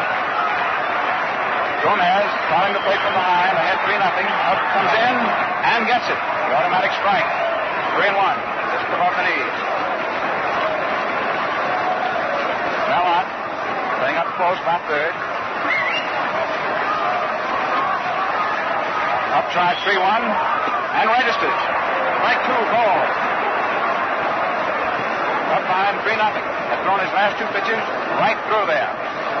Picked up his cap for a moment, wiped the perspiration off of his forehead. It's a hot, muggy, steaming sort of an afternoon. So he was sitting in the upper deck of a double boiler. Up ready for the 3-2 pitch, aims it. It's swung on and foul tipped back. The first time that Gomez has offered it one. Up this time, first and the last of the sixth. Cue ball put in the way by way of third baseman Ott. Coming it up, walks calmly over toward the mound. There are two rather cool customers. Ott at third, Hubble on the mound. Another cool one's Mancuso under that bat. Right side of the infield, talking it up between them. Coffee and Whitehead. The Hub, an easy swinging stretch. He doesn't wind up. Delivers. Low inside for ball four. Hubble has given up two walks. Gomez hasn't walked anyone. And both times Hubble has walked the Yankee. He has dabbed the old baseball axiom that the walk the first batter up in an inning is fatal. And thus Hubble, by passing Gomez, his opposing pitcher, first up in the last of the sixth, puts the potential tying run on first with nobody out. Now let's see how the Yankees go about trying to get back this one run. One run through the season hasn't meant anything at all to the Yankees. But one run against Hubble in a short series such as the World Series can mean a lot. But after all, when a ball game's over, one run's a whole lot if you haven't got it. Gomez leading down off first, not very far.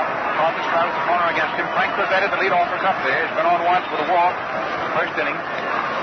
Outfield is pulled around to the left. His right-hand hitter. There's a throw down to first, not in time. Pitch goes fly outside for ball one.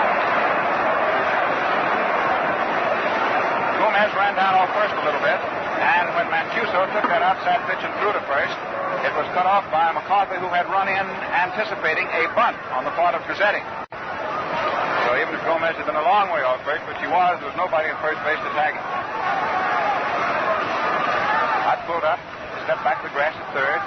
Whitehead pulled up on the baseline at second. There's an attempted bunt, which is fouled back onto the screen. 1-1. Frank Rossetti, with a high, piercing voice, can be heard from short, regardless of the size of the crowd. Up there, hitting right-handed. Counts 1-1. Mancuso calls for time, walks out to the mound, talking to Hubble. And now both men of the Giant battery have their caps off, and both are rubbing the beads of perspiration off of their faces. Mancuso, with a great big handkerchief, now he stuffs it back in his pocket. Comes stumping stolidly back of the plate. Swarthy little Gus Mancuso. There's been a lot more to the Giant pitching than most people realize the last few years. The bench pulled up on the infield. Outfield, usual depth and around toward left. Rossetti up, counts 1-1, nobody out. Gomez off first. Up pitches. There's another attempted bunt, and it's fouled back. Strike two. Hub's come right in with these last two pitches. Cuzzetti has not been able to lay them down.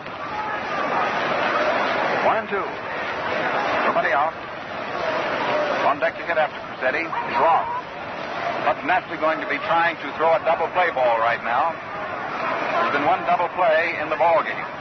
That was hit into by Mancuso as he got credit for batting in the one run so far of the struggle in the fifth inning. Runners on first and third.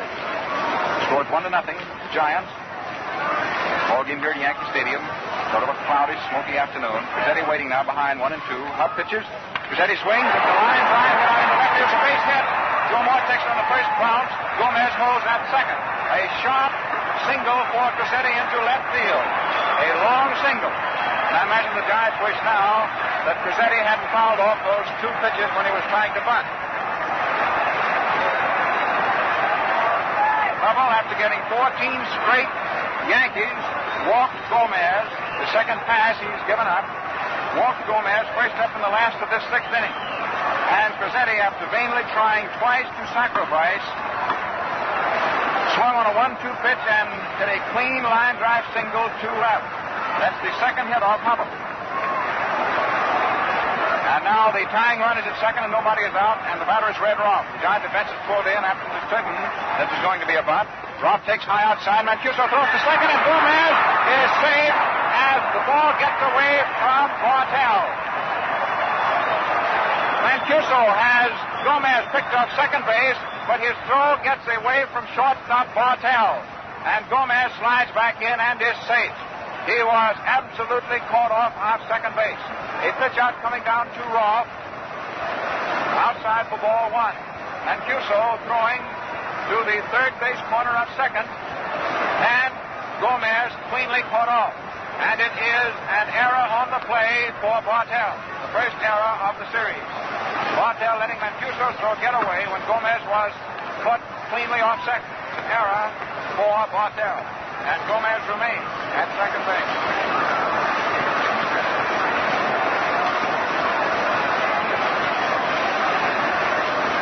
Roth, a left-hand hitter, standing close to him, back of the plate.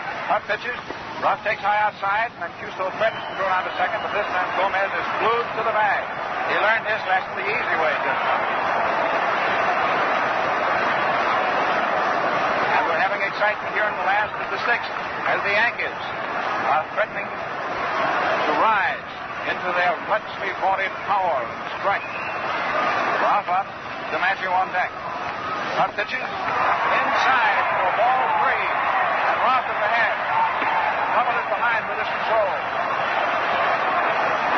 This New York crowd at the moment seems to be a Yankee crowd, judging from the way they are applauding these balls that Hubble is missing the plate with to Red Roth, the Yankee third baseman. Nobody out last the sixth. Cuzzetti is at first. Gomez is at second. Roth up there. 3-0. Up comes in, and Roth takes strike one call. Roth up there, wiggling and dancing, much as a barefooted dancer on the sand of the Sahara at high noon, trying to disconcert Hub and make him miss his target. Hubble in the pitching position, going out of the shoulder. There's a bunt foul, back down third. 3-1 pitch was attempted bunt. It was fouled off. Now it's 3-2. Hub walks around back of that mound. So this was just batting practice. I think that's one of his greatest assets. The man is never unnerved. I think the way Hubble pitches, especially in times of stress in baseball, is a good lesson for most of us in the everyday world. Just very quietly keeps his chin out and keeps going as best he knows how. 3-2. Runners lead off first and second. Swung on, fouled, right over into the Yankee dugout. Still 3-2. Pace is rather slow.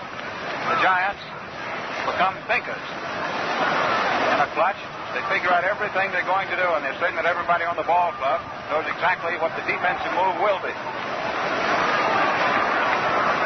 Drawing off that left hand of his, throws away the rosin bag, steps up onto the rubber, shrugs his shoulders, takes a look at those runners, now looks down, takes the sign from Mancuso. He's staying in his crouch.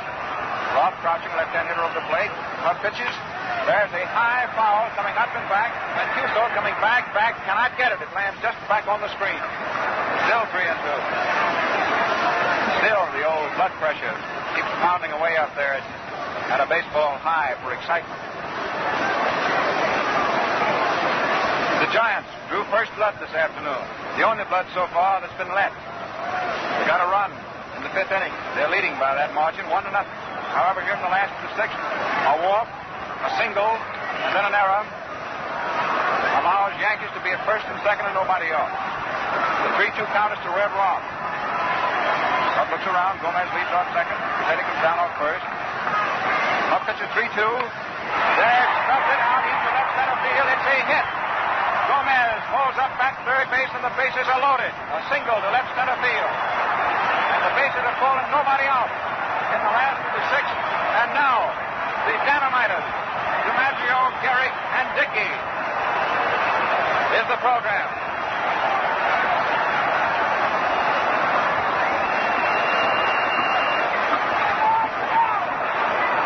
Down in the Giant bullpen, one of the relief pitchers is being warmed up, but he is completely hidden from view, so we can't tell you who it is. You cannot see in either team's bullpen here at the stadium the potential relief pitchers as they groom themselves to get ready. A single into left center field by Rock.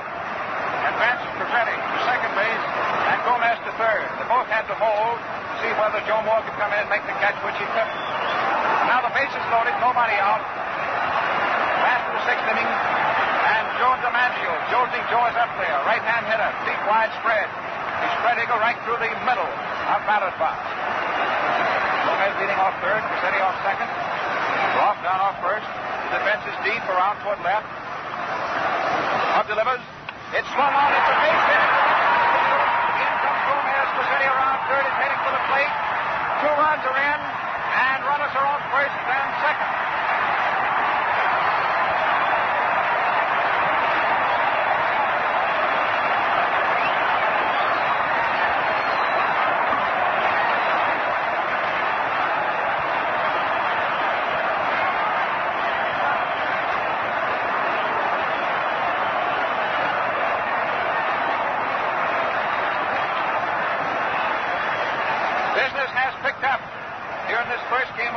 Series in the last of the 6th inning with the bases full and nobody out and the Yankees behind 1-0. DiMaggio, who got the first hit for the Yankees, hit a whistling single to left center field and scored Gomez from third and Rossetti from second, sending Rolfe around to third, and when the throw in from center field came to third base, DiMaggio, running like a deer, made it on the throw in to second. So the Yankees go ahead 2-1. Nobody out and runners on second and third, and Bill Terry has walked out to the heart of the diamond to hold a personal confab with Hubble, Mancuso, and shortstop Bartell. Bill Terry, making his first public appearance in the series, comes out from under the shelter of the dugout to the pitcher's mound to talk it over. And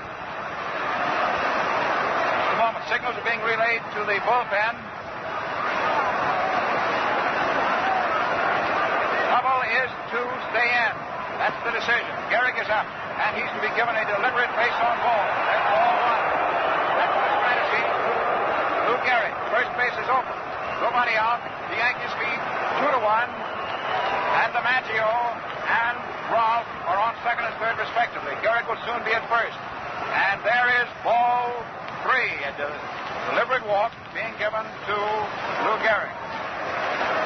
Not because they like him, but because they don't want to pitch to him right now. There's ball 4, and Gehrig is purposely put on first.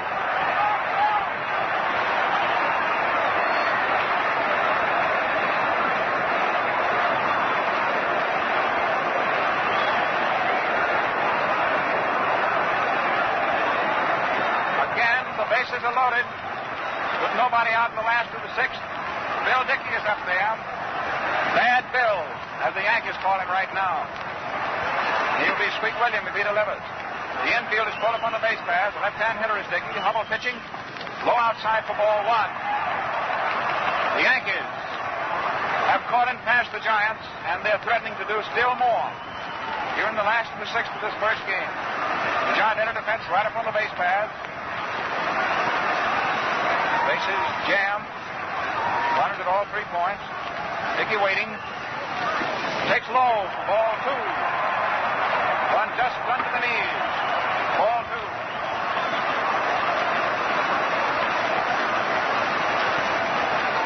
2-1. The Yankees in this Inner City series. Hubble, one of the toughest spots of his life. It's a sweltering hot afternoon, cloudy. Hubble has extra heat applied to him right now at the moment, aside from the weather. Dickey waiting. He's ahead. 2-0 pitch. Swung on as a ground ball. The bases remain full and a run scores.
2-1. And Mancuso walks sadly out to the mound. Hubble is finished. And back in the dark resources of the giant bullpen will come another of Terry's mound crew to assume a burden which apparently was left in the last game of the 1936 series. It seems as though we are right back beginning today where we left off last fall. The conference out there on the mound. Hubble still standing around. Whitehead has come in from second. Bartell, Mancuso.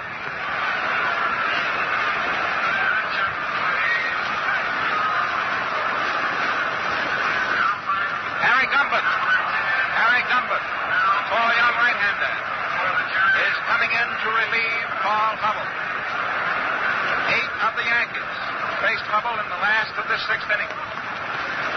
7 of them got safely on, and 5 of them have scored.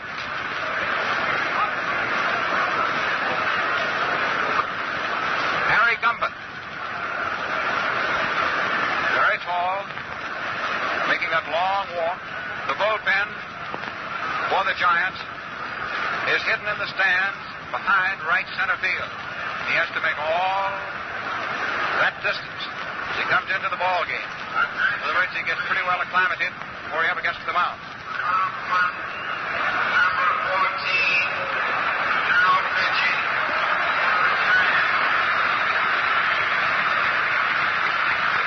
Gumbert first announced over the loudspeaker, and now Kaufman. And it is Dick as he steps to the mound. It's Dick Kaufman, the former American leaguer. Before the relief pitcher came into sight, Gumbert was announced as replacing Hubble. But after the pitcher came into sight, it was announced as Kaufman. Dick Kaufman, right-hander, who has been prominent as the Giants' #1 relief man the last couple of years. Kaufman throwing down to Mancuso. We've had so much fireworks lately while Kaufman's limbering up. Warren, how have you seen it? Well, it seems a long time to go back that far, Red, but I'm still thinking about that play at second base when the ball got away from Dick Bartell after it seemed as though Mancuso had trapped him off, and it was amazing the way the Yankees leaped into action after that break, which was very definitely the break for which they've been waiting throughout this entire ball game. It's also interesting to me to note that when Gomez had his bad inning, which was the 5th, he managed to escape from there with 1 run. When it came time for the Yankees to tear after Hubble, one thing or another, combined with their own powerful hitting, particularly those singles, which were hit with a great deal of authority, certainly ruined his afternoon for him very rapidly. There was one possible play in this inning, a play that Whitehead tried to make on the ball Bill Dickey hit down. It was a slow hit ball, and Whitey made a noble try for the ball, diving after it, but he was unable to get the ball and get it in time to make a play for anyone. It seems interesting to me, Red, at the present time that we've gone through an inning here with the Yankees making 5 runs, and so far there is no semblance of their patented home run. It's been almost in one of these big innings of the Yankees. It seems as though somebody walks up there and hits one out of the park. Isn't that your impression of the Yankee big inning? Right you are, Warren. And there's also some big stuff brewing down there, which doesn't very often happen. Now, that mistake about announcing Gumbert as the relief pitcher is causing a furor, and I guess you know the technicalities involved.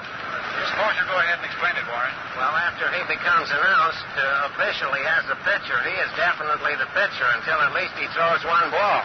And when Kaufman appeared on the mound, Art Fletcher, the Yankee coach, immediately went over and started complaining to the umpires about it, and the result was there was quite a conference. Now we have Gumbert back there. Gumbert, number 10, now pitching for the Giants. So that's the way that thing works out. I think that's the first time in World Series history that I've seen anything like that. Frequently in baseball games, we've seen a pinch hitter announced and go up to the plate. For example, a left-handed hitter going up to hit and a pitching substitution is made, whereupon another announcement is made of a right-hand hitter, and the right-hand hitter takes his place at the bat without the left-hand hitter having been up there at all. But as far back as I can remember, this is the first time we've had a pitcher in the game without doing any more than warming up in the bullpen and walking all that long distance. And it certainly is a long distance from that giant bullpen in right field. So that now that law and order has been restored again, we really do have Harry Gumbert out there pitching, and I congratulate you, Red, on detecting that, even though Kaufman got in ahead of him. Well, thanks a great deal, Warren. And I guess baseball is like life itself. You can never tell just exactly what's going to happen. First, Gumbert is announced, and then a correction. And apparently that's all there is to it. So most of the folks up here think that Kaufman's coming in to pitch. And then suddenly a technicality is involved. And it was involved around whether the public address announcer was officially informed that Gumbert would pitch. And evidently he was, because that being the case, Gumbert has to pitch. Had the announcer himself just on his own authority said Gumbert would pitch, that wouldn't have had any bearing. And now up there now is Lazari. But the throw goes over to first base as Gumbert officially goes to work. Harry Gumbert, the former Baltimore Oriole, throws again to first base. Here's the situation here in the last of the sixth. With one man out, Selkirk is at first, and Hogue is at third. The Yankees are riding out in front 5-1. Up there at the plate on a crouch is the very stick. Gumbert delivers inside for ball one. And now technically Gumbert is in the ball game. He's delivered one pitch to Tony Lazari. Outfield around toward left. The Yankees lead off first and third. A curve floating down in there for ball strike one. Lazari looking at it and takes it. Tony hit back to Hubble in the second inning and was promptly tossed out at first, and then Hub struck him out in the fifth. That was when Hub wound up his great sequence of 14 straight Yankee victories. That was the last of that string. The Yankees put on a string of their own here in the last of the sixth. There's a slow ball hit through second base on the right center field. In from third comes Hogue. Around the third goes Selkirk. A change of pace was met with a half swing by Tony Lazari, who was trying to hit behind the runner, and he singled through the middle, right underneath Burgess Whitehead, who was running up on it. And in comes another run, and the Yankees are now +5, leading 6-1. And Gomez, who was first up in the last of the sixth, is now coming up for his second trip in the last of this inning, the 10th Yankee to bat, and just one man is out. A single right back through the middle by Lazari. That's in still another Yankee run. And Gumbert, who had to come out and pitch to one man, now is taken out, and Kaufman comes in. Kaufman, number 14, now pitching for the Giants. And now at long last, as the fellow once said, Kaufman is in the ball game. Dick Kaufman comes into the ball game, and as he comes in, the Yankees are ahead 6-1. Gumbert pitched to one batter, Lazari, who singled and knocked in the Yankees' sixth run. Up now is Gomez, who was first up in the last of the sixth, then drew a walk. The fateful pass. Gomez hitting left-handed, Dick Kaufman, tall, rugged right-hander. Off first is Lazari, off third, Selkirk. Gomez says Kaufman's taking a little too much time, so he steps back out of the box. On to, of course, Paul's time. The outfield a little toward left. Swinging, strike one. Kaufman came down with a slant, just above the knees on the inside.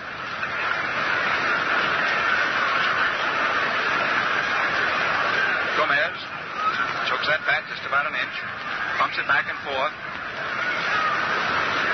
Shot infield, pulled right up on the base paths. Low inside for ball one, right across the shins. 1-1.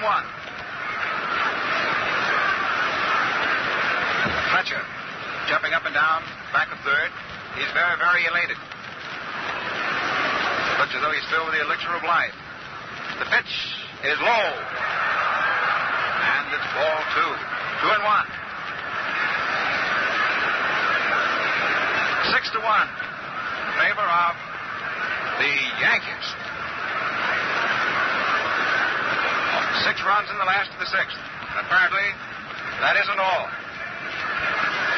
Gomez in a crouch, takes low, and it's ball 3. 3-1. Hoffman punishing a big chew of tobacco. That's the point of his jaw out there, very belligerently. Now walks around back of the mound, kicks a little dirt, pulls the peak of his cap down snugly over his eyes, splits into the black loam topsoil of the Yankee Stadium, looks toward first, toward third, now delivers 3-1. Low for ball 4.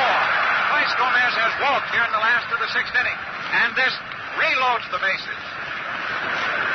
Still just 1 out. Gomez, twice up here in the last of the 6th, is both times given an Aniope to first base. This pushes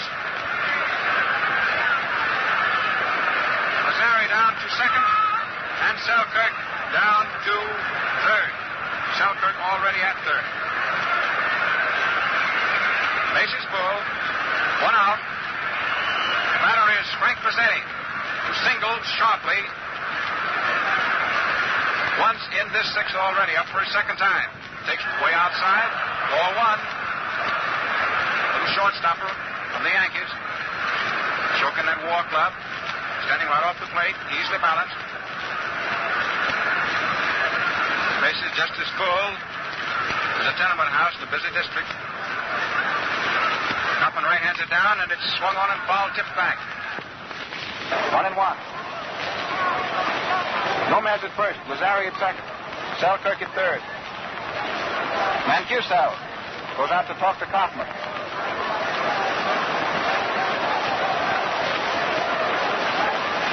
Infield lazily passing the ball around between themselves. This has been a severe jolt to the Giants, this last of the 6th inning.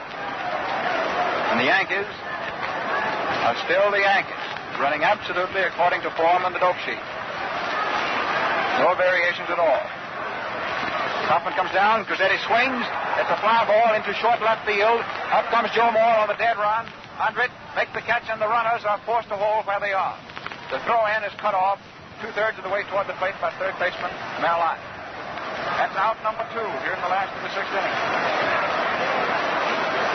Red Ralph, hitting left-handed, steps up. 2 men gone here in the last of the 6th.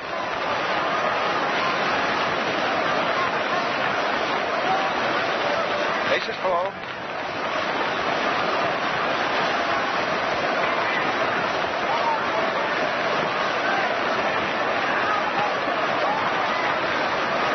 Kaufman drawing up the fingers of his right hand.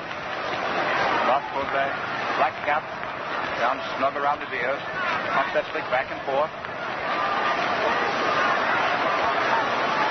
Outfield a little toward right. Pitches outside, a change of pace. Ball 1.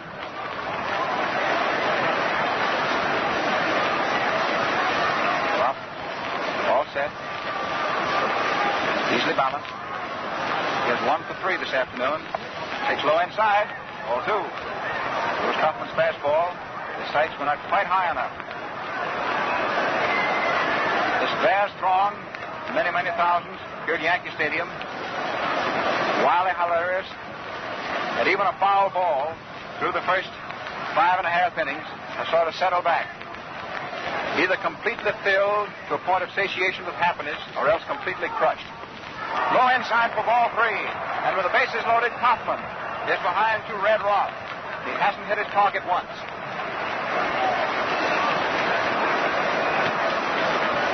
Three and 0.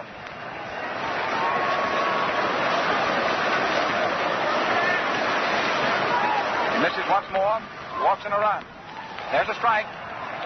Just on the knees on the inside. 3-1. Bob stepping back out of the box, steps in again. And Mancuso down in his crouch, calls for it. Runners don't lead down very far. Now they start streaking off. Gomez isn't cutting up down at first. He's conserving his energies. The pitch. Outside for ball 4 on a walk to Ralph with the bases full. And in comes another Yankee run. Ralph is credited with batting in that run. 7-1 in favor of the Yankees. 6 runs to the good.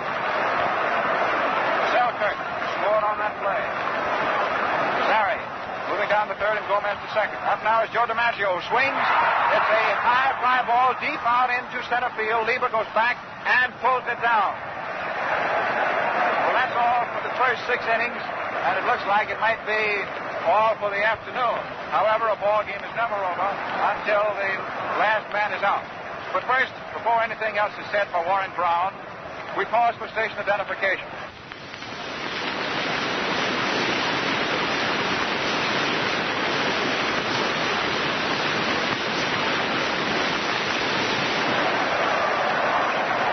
Back at the Yankee Stadium, and this ball game coming to you through the National Broadcasting Company and its associated stations has certainly provided a big inning, finally, after we remained around here for upwards of 5.5 innings watching quite a pitching duel between Lefty Gomez and Carl Hubble. The Yankees certainly caught up with Hubble in that last inning when they secured 6 runs and 7 hits. Not all of them, of course, all for Hubble, for he was gone, and during the balance of the inning, we had 2 giant pitchers in there. Harry Gumbert, who seemed to come in because of a mistake in identity on his way from the bullpen, and Dick Kaufman, who finished up for the game. There were a few bases on balls crowded into that inning, and certainly 1 break which went against Hubble at the time he was in there. However, full credit must go to the Yankees for the ability with which they leaped to the attack once they had an opening, and it was the first opening in the game that Hubble had given them. All right, Red. Lefty Gomez is ready now to start the 7th, pitching to Jimmy Ripple. He does strike 1 call. Sharp breaking curve just above the knees. Ripple has 1 for 2 this afternoon. He started off what looked to be the Giants' big inning of the 5th with a single. Takes low outside, and it's 1-1. Gomez has never lost a World Series ball game. And it looks as though he'll still be able to camp on that record for another few hours. 7-1, favor of the Yankees. Ripple swinging, foul tips it back. Strike 2, 1-2. First Giant up in the 7th. Yankees ahead 7-1. After Ripple, McCarthy, then Mancuso. Infield straight away. Up a step on the left side. Full depth on the right. Outfield a couple of steps toward right on Jimmy. Full hitter. Swings. There's a fly ball going out into left. Holt coming up fast. Takes it on the run. It's all for Ripple. 1 up, 1 gone to the 7th. Batters McCarthy. He has 1 for 2. He singled through Lazari in the 5th inning to send Ripple around to third base. Jimmy later coming in on Mancuso's double play ball. The only run the Giants have. McCarthy, a rookie, takes strike 1 call. This has been his rookie year in the big leagues. And at the end of his first year in the majors, here he is in the World Series, and he has 1 for 2 at the moment, up for his 3rd time. Swings and misses at a curve, strike 2. Missed that one off the end of his bat. They're playing McCarthy just as they did Ripple as far as the outfield is concerned, toward right, left side of the infield the same, and Lazari is a step or so more down toward first. High inside, on the chest for ball 1. 1-2. McCarthy, very slender. Big Bill Dickey sets his mitt. The ball is bounced easily back to the mound. Gomez traps it, throws over to first. That's all for young John. Getting back to the box. 2 up, 2 gone. Top of the 7th. Hitter is Gus Mancuso. Comes back out of batter's box. Takes the meat end of his stick. Knocks the dirt out from his spikes. Now stepping in. Close over against the catcher. Fences straight away. Strike 1 called. A little hook was snapped in just above the knees on the inside. Right-hand hitter. Gomez. Elongated, slender left-hander. Delivers. Fastball inside. 1-1. Gomez draws up his knees almost under his chin. Flails those arms around in back of him. Ties himself up into such a knot you wonder how in the world he ever gets out of it. Delivers. Inside. Ball 2. 2-1. Lefty pitching just as he has all the afternoon. Taking the sign, then going right to work. Takes time out for a blow right now. Looks into the dirt as though he were reading a letter from home. Straightens up, blows again. And this time, it's Mancuso who backs away and says, well, have the blows on me this time. Gus steps in. Double swinging stretch. Gomez delivers. Mancuso hits it high out into short center field. DiMaggio comes running under it and takes it. And it's nothing across for the Giants in the top of the seventh. And more observations from Warren.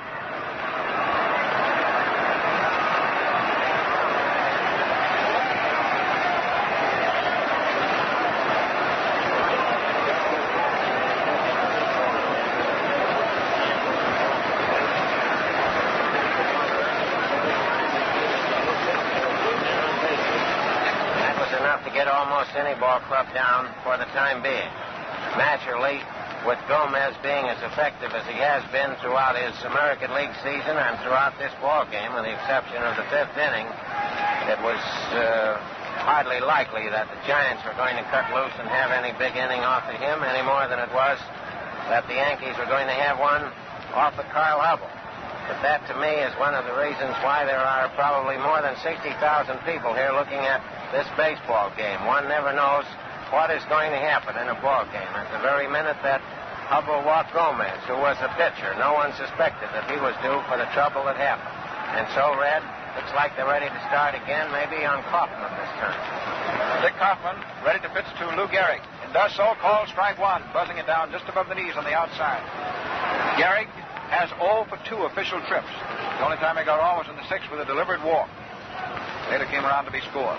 Outfield very deep, ground toward right. Columbia Lou, tremendous favorite here, sets, gets back from one inside up against him tight for ball 1. 1-1. Dick Kaufman, the third of the Giant pitchers in the ball game and in the sixth inning. Now working, starting the last of the seventh. Gehrig swinging. It's a sky-high foul up on top of the stands at back of third base. Hits up at the edge of the upper facade and drops all the way back like a bum. Oh, that's one bum that people weren't dodging. They were fighting to get close to it. Kaufman comes down with a change of pace, just missing outside. Count levels at 2-2. Gehrig certainly had to lay the engineering eye on that one. Dick delivers. Missing inside, it's 3-2. Gehrig turned a little bit toward right field.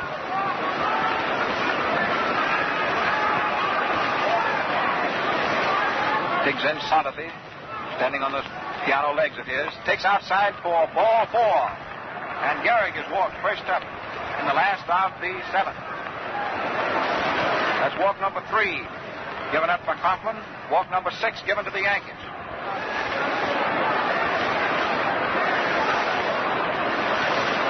Nobody out. Last of the seventh. Gehrig now leading down off first. And Bill Dickey, who has 1 hit out of 3 tries, stands waiting. Batting left-handed. Very, very tall and slender for a catcher. Outfield toward right. Dickey pulls. Infield pull up around second.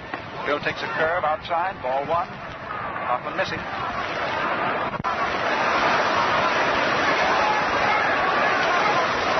Seven, 2-1.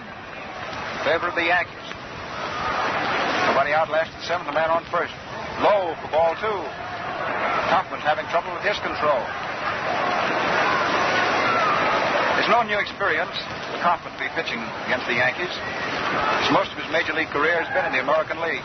Washington with the Browns. Being released by the St. Louis Browns, came over to the National League with the Giants. Pitches inside. There's a throw down to first, not in time by Mancuso. And it's 3-0. 3-0 to Bill Dickey. Gehrig on first with a pass. Dickey set. Kaufman misses inside with his 3-0 pitch for ball 4, and Dickey trots off to first base, and Gehrig moves down to second. Of the 6 Yankees that Kaufman has pitched to, he's walked 4 of them. Big Gamble's back onto the mound. Bill Terry standing out in front of the Giant dugout. Looks down into the dirt for the moment. Imagine Bill doesn't feel like joining a choir and singing one of his now famous solos. Batter up is Merrill Hogue, who drops a bunt down toward third and it rolls foul. Strike one. Nobody out. Last of the seventh. 7-1 favor the Yankees. Gehrig on second, Dickey on first. Result of passes by second relief pitcher Dick Kaufman. Much attention was focused on the relief pitchers in the last of the sixth inning. And there was a slip-up on the generalship somewhere. Gumbert was announced, and he was sitting in on the dugout. Hadn't thrown a ball, hadn't even been in the bullpen. He had to hurriedly go out and pitch to one Yankee, even though Kaufman was announced following him. Kaufman couldn't come in until Gumbert pitched to one man. Now Hogue, the right-hand hitter, takes high outside. A throw down to second isn't in time, and Bartell on the third base side of second base, leaning for the ball, has Husky Lou Gehrig come right into him, much as an end tries to take out an opposing tackle. Gehrig fighting to get back to the bag, and little Bartell in his way. Well, you can guess the result. Gehrig got back to the bag. 1-1. Hogue down in his crouch. He has 0 for 3. Doesn't choke the bat. Tries to bunt, and this one is popped foul back of third. So far, the Yankees this afternoon have been unable to lay down bunts when ordered, and then have been hitting with 2 strikes on them, base hits. It seems to be a pretty good baseball strategy. It's working today anyhow. Working at 1,000. Now can Hogue continue the Yankee policy? 1-2. Nobody away. The runners lead off first and second. Kaufman twirls as though he would throw back to second, but he doesn't. Gehrig taking a long lead. There's a ground ball hit to third. Ott scoops it up, throws the second one away. The relay on the first. It's a double play. Gehrig moving down to third base. And Hogue was unable to continue that Yankee policy so far of the sixth inning. Trying to bunt, fouling off 2 pitches, then hitting safely. He fouled out his 2 bunt pitches, then hit into a double play. Ott to Whitehead to McCarthy. Gehrig on the double play, moving down to third. It's 2 outs. Last of the seventh. But now it's Selkirk. Turns sharply toward right. Swings, fouls it.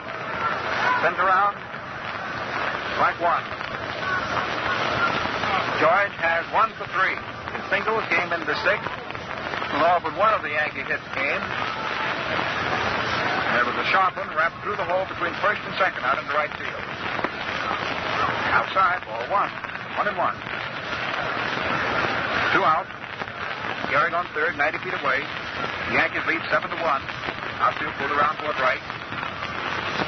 Selkirk takes a change of pace low. 2-1. Ormsby working balls and strikes. Ball behind first. Basil behind second. Stewart behind third. Kaufman comes in. It's an outside pitch which is rolled down to short. Bartell picks it up. Throws over to first in time. McCarthy leaning in. Makes the stretch and the pickup. That's all for the Yankees. And at the end of 7 innings, it is 7-1. Warren. Well, Red, that was interesting to watch how Kaufman righted himself after that bad start out there. Since he's got into this ball game, as you pointed out, he certainly was very wild. And after he walked the first 2 men in the inning, that seemed to me to be the opportunity for the Yankees to start a lot more trouble there. But the play that Ott made to turn that drive by Hogue into a double play helped Kaufman out considerably. And I suppose that the Yankees are content with what they have now, and I don't know as I blame them. 7 runs at this part of the ball game going into the first half of the 8th inning seem to be a lot of runs, considering the way that Gomez has been going since he started this ball game. Well, there's the first giant hitter coming up, Red, so back to you. Burgess Whitehead will start it off as we go into the beginning of the 8th. The end of 7th full inning. For the Yankees, 7 runs, 7 hits, and no errors. While for the Giants, 1 run, 5 hits, and 1 error. Burgess Whitehead, who has so far the only extra base hit, takes strike 1 call right down in first pitch of the 8th inning. He doubled. Last time up, he had 1 for 2. Swinging, it's a fly ball out into center field. DiMaggio waiting lazily under it and has it. It's all for Burgess. One up, one away in the eighth. And Wally Berger is coming out to bat for Coughlin. Big Wally Berger, former big fan of the Boston Club of the National League. Well, there's not going to be any slip-up on who's going to pinch hit. Umpire Orsby and the public address announcer meet, and they tell each other exactly what's coming off. Berger, number 3, batting for Coughlin. The first pitch to Berger is high outside. Ball one. Wally is the big strapping six-footer, hitting right-handed. Gomez delivers. Berger swings. It's a high fly ball long out in the center. DiMaggio waiting, takes it. So off for Berger. 2 up, 2 away. Top of the eighth. Jojo Moore, the thin man of the Giants, or the Gauze Ghost, as he's sometimes called. Now steps up to hit for his 4th time. Means the Giants are starting their 4th batting around. Joe singled through the middle in the 6th. He has 1 for 3. Hitting left-handed, then deep in the box. Takes strike 1, called. Sharp curve down above the knees. Moore is feared as one of the most dangerous first ball hitters in baseball, and he hasn't swung on a first pitch this afternoon. Takes low inside. Ball 1. 1-1.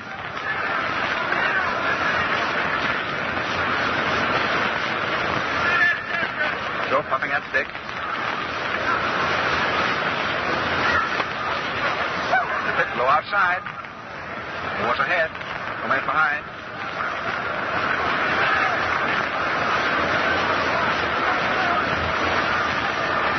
Gomez comes in there. Low for ball 3. 3-1.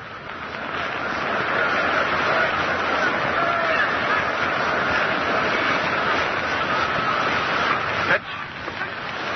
Ball strike 2. 3-2. Outfield toward right. Moore swinging. It's a high foul. Back of third. Cross goes over, but he cannot get it. Back into the box. Still 3-2. 2 out. Nobody on. John half of the 8th inning, which is the first of the 8th. The series is being opened at Yankee Stadium, the American League ballpark this year. The Yankees, the home club. 7-1.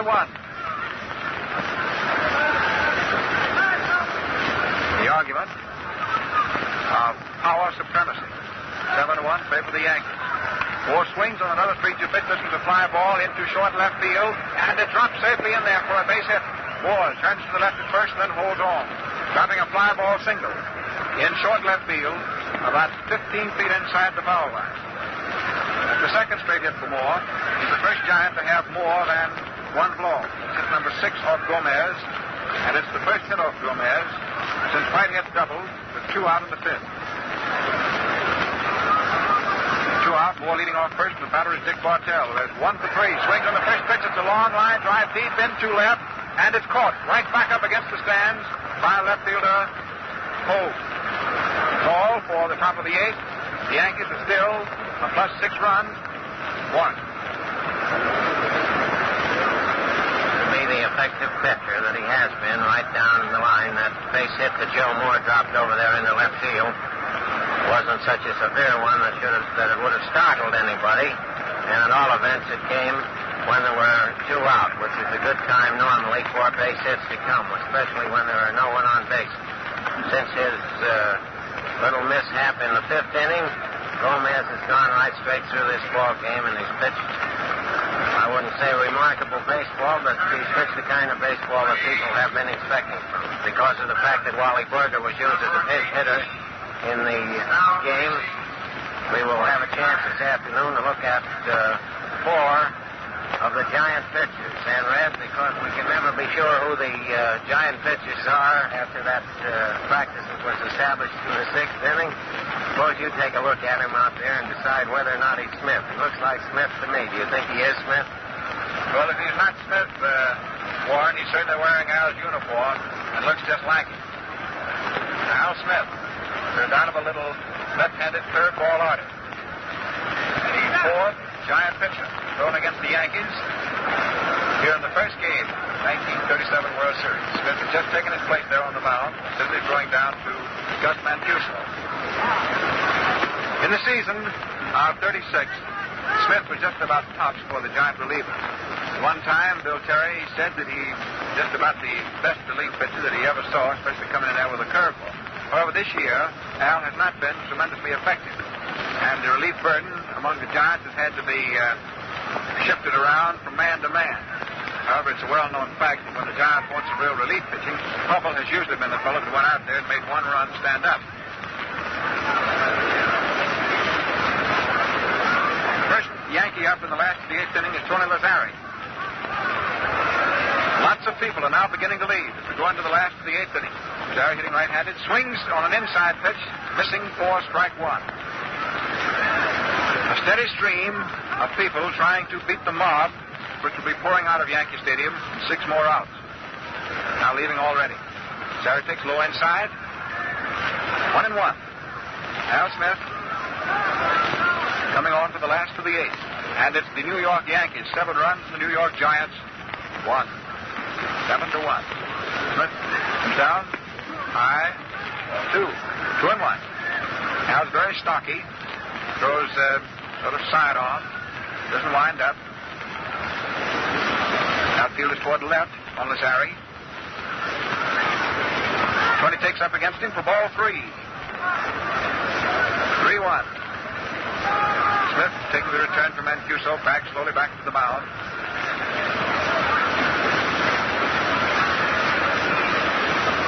Al comes down. It's in there, swung on and hit deep and far back into left, and it's a home run for Lazzari.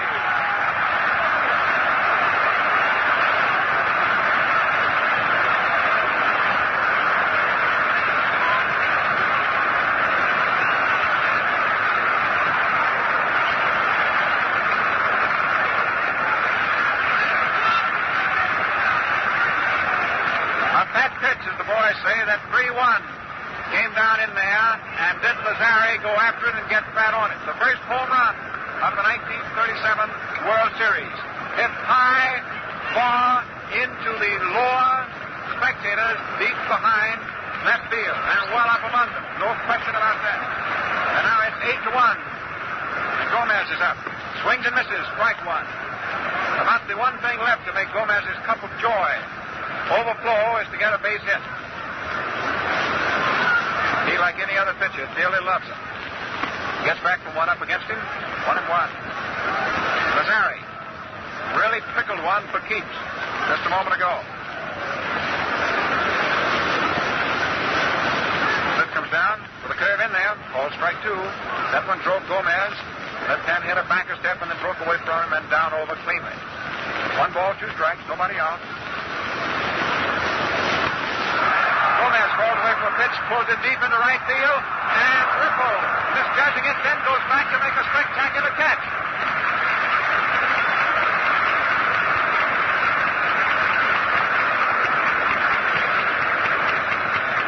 Gomez set to hit that pitch, fell into it, and got his whole weight behind it and drove it deep out into right.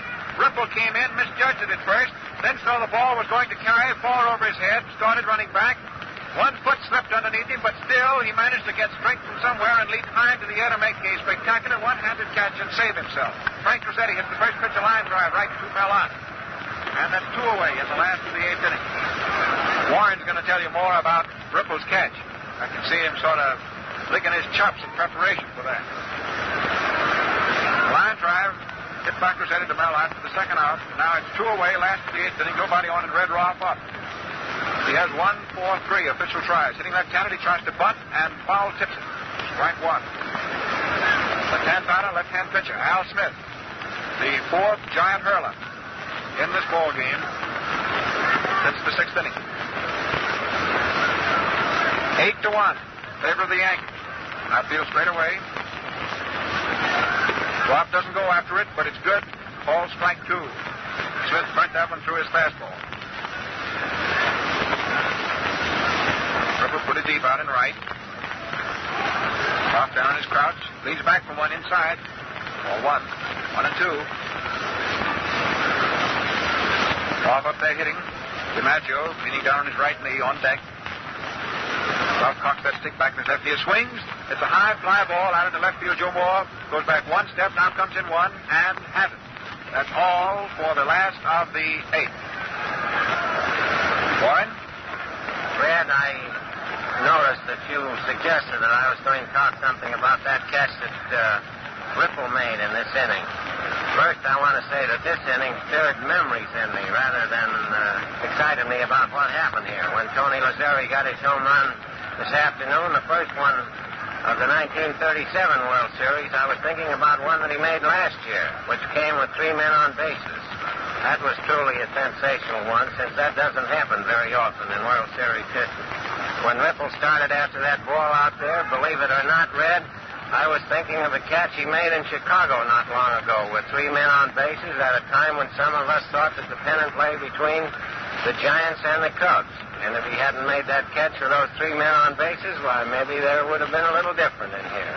I think that's the way everybody accepted it, so that when Ripple went up in the air and caught Gomez's long drive, much as I hated to see Gomez lose in his life's ambition to make a base hit, I couldn't help think of that catch in Chicago. So now back to you, Red. Mellon takes the first pitch of the 9th inning. Ball strike 1. Gomez looking just as strong and fresh as when he started. Comes right back in. Out swings and misses. Fastman burnt down around the knees. Strike 2. Gomez gives his trousers a little yank. Straightens up. Knees and elbows akimbo. He comes out of it. Strike 3 swinging. And on 3 pitches, Master Melvin is struck out to start the 9th inning. That's the second strikeout for Gomez. He got his first strikeout at the expense of Hank Lever with the 3rd out in the 1st inning. And here is Hank up again. Hank has 0 for 3. The Yankees had 8-1. 1 out, nobody on top of the 9th. John's batting. Lever takes, outside, ball 1. Gomez still shining brightly underneath that record of his of having never been beaten in World Series competition. Inside, and it's ball 2. 2-0. Outfield is very deep on Hank. He gets a hold of it. He'll give it a ride. Pitch. Right in. Flatman is taken. 2-1. A steady stream of people going out of every possible exit here at Yankee Stadium. They figured some time ago the outcome of the game was decided. Lever swings. It's a fly ball out into center. DiMaggio coming in, makes the catch on his chest.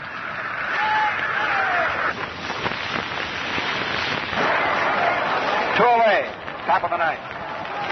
Up steps Jimmy Ripple, who found Major League Baseball was much more lucrative and pleasant than being an ambidextrous paper hanger. Outfield toward right.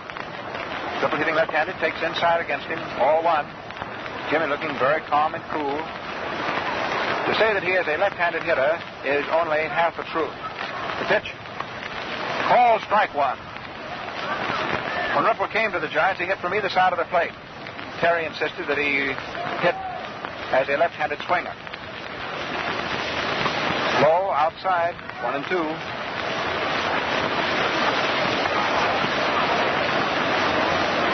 Count slightly in his favor.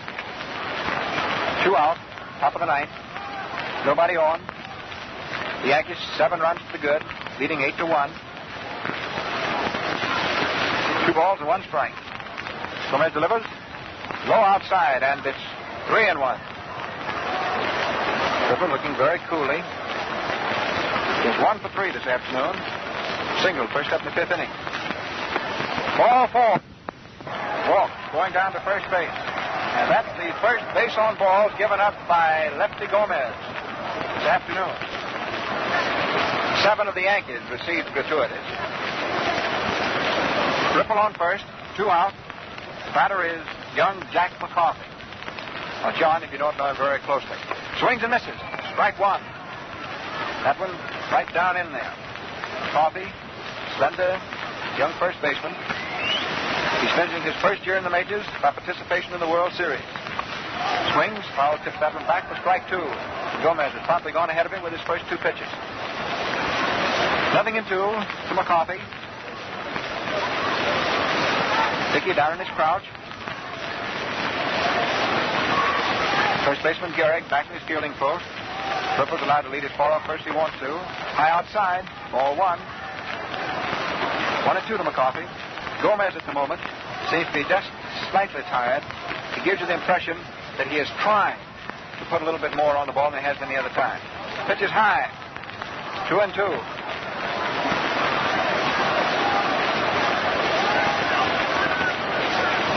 2-2. 2 out. Top of the 9th.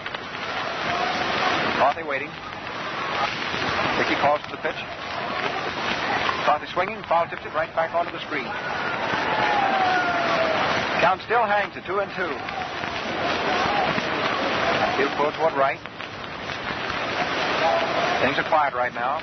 About the only hubbub from the spectators are those who are moving, trying to get out of the park. Pitch misses outside by a hair for ball 3. And it's 3-2 to Jack McCarthy. And now the running hit is on for Ripple at first base. He'll be breaking Gomez's arm. He does. Pitches in, rolls slowly down toward first. Gehrig comes in to field it, picks it up, and tags McCarthy out as Jack comes running into first base. Gehrig, with a big grin on his face, stuffs that baseball in his hip pocket, grabs Gomez by the hand. The two of them shake hands and are the first players off the field as they dash into the Yankee dugout and disappear from sight. And the Yankees win, would you say convincingly? Well, I don't know of a better word. And to speak a convincing truth, it's been a great deal of pleasure for this old redhead to be up here talking to you the last 4 innings. And now this is Red Barber handing you over to the very capable hands of Warren Brown, who is going to put you just right on how everything happened this afternoon. It's funny how it did. Warren.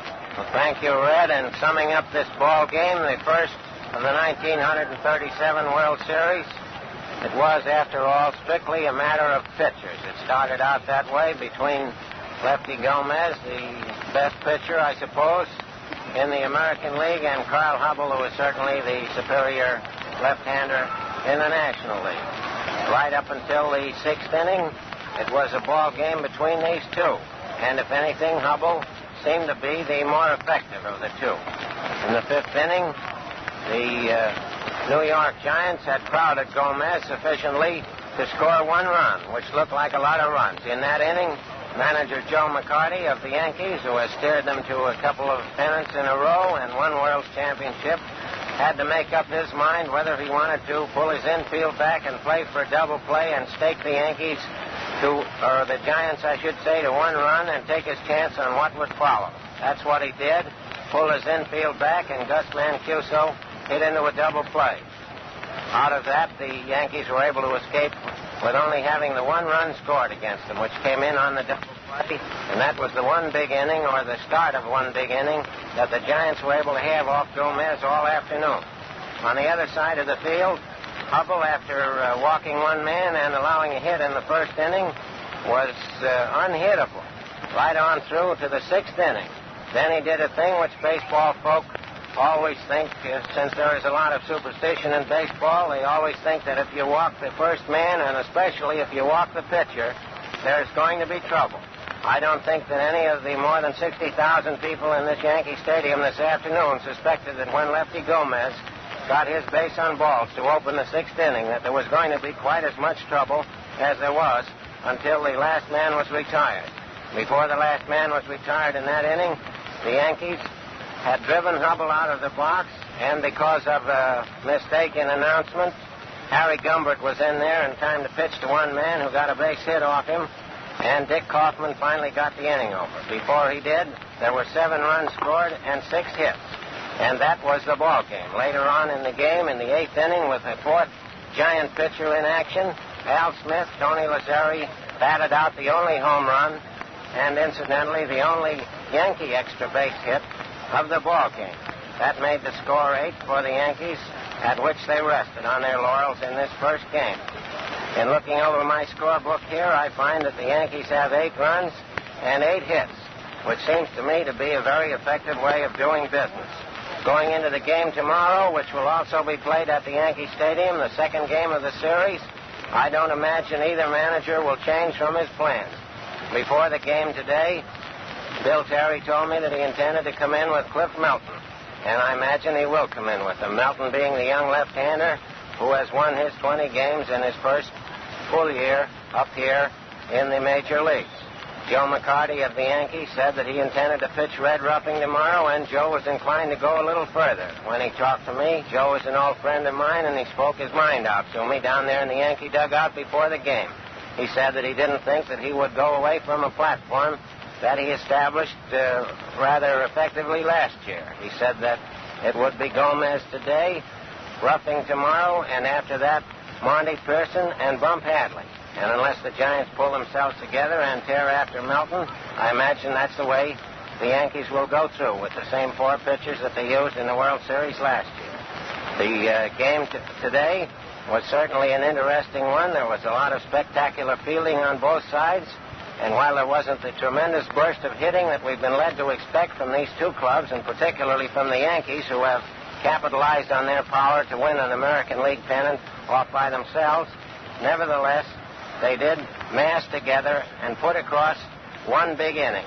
All right, George Hicks, I'll say goodbye now, and it's yours.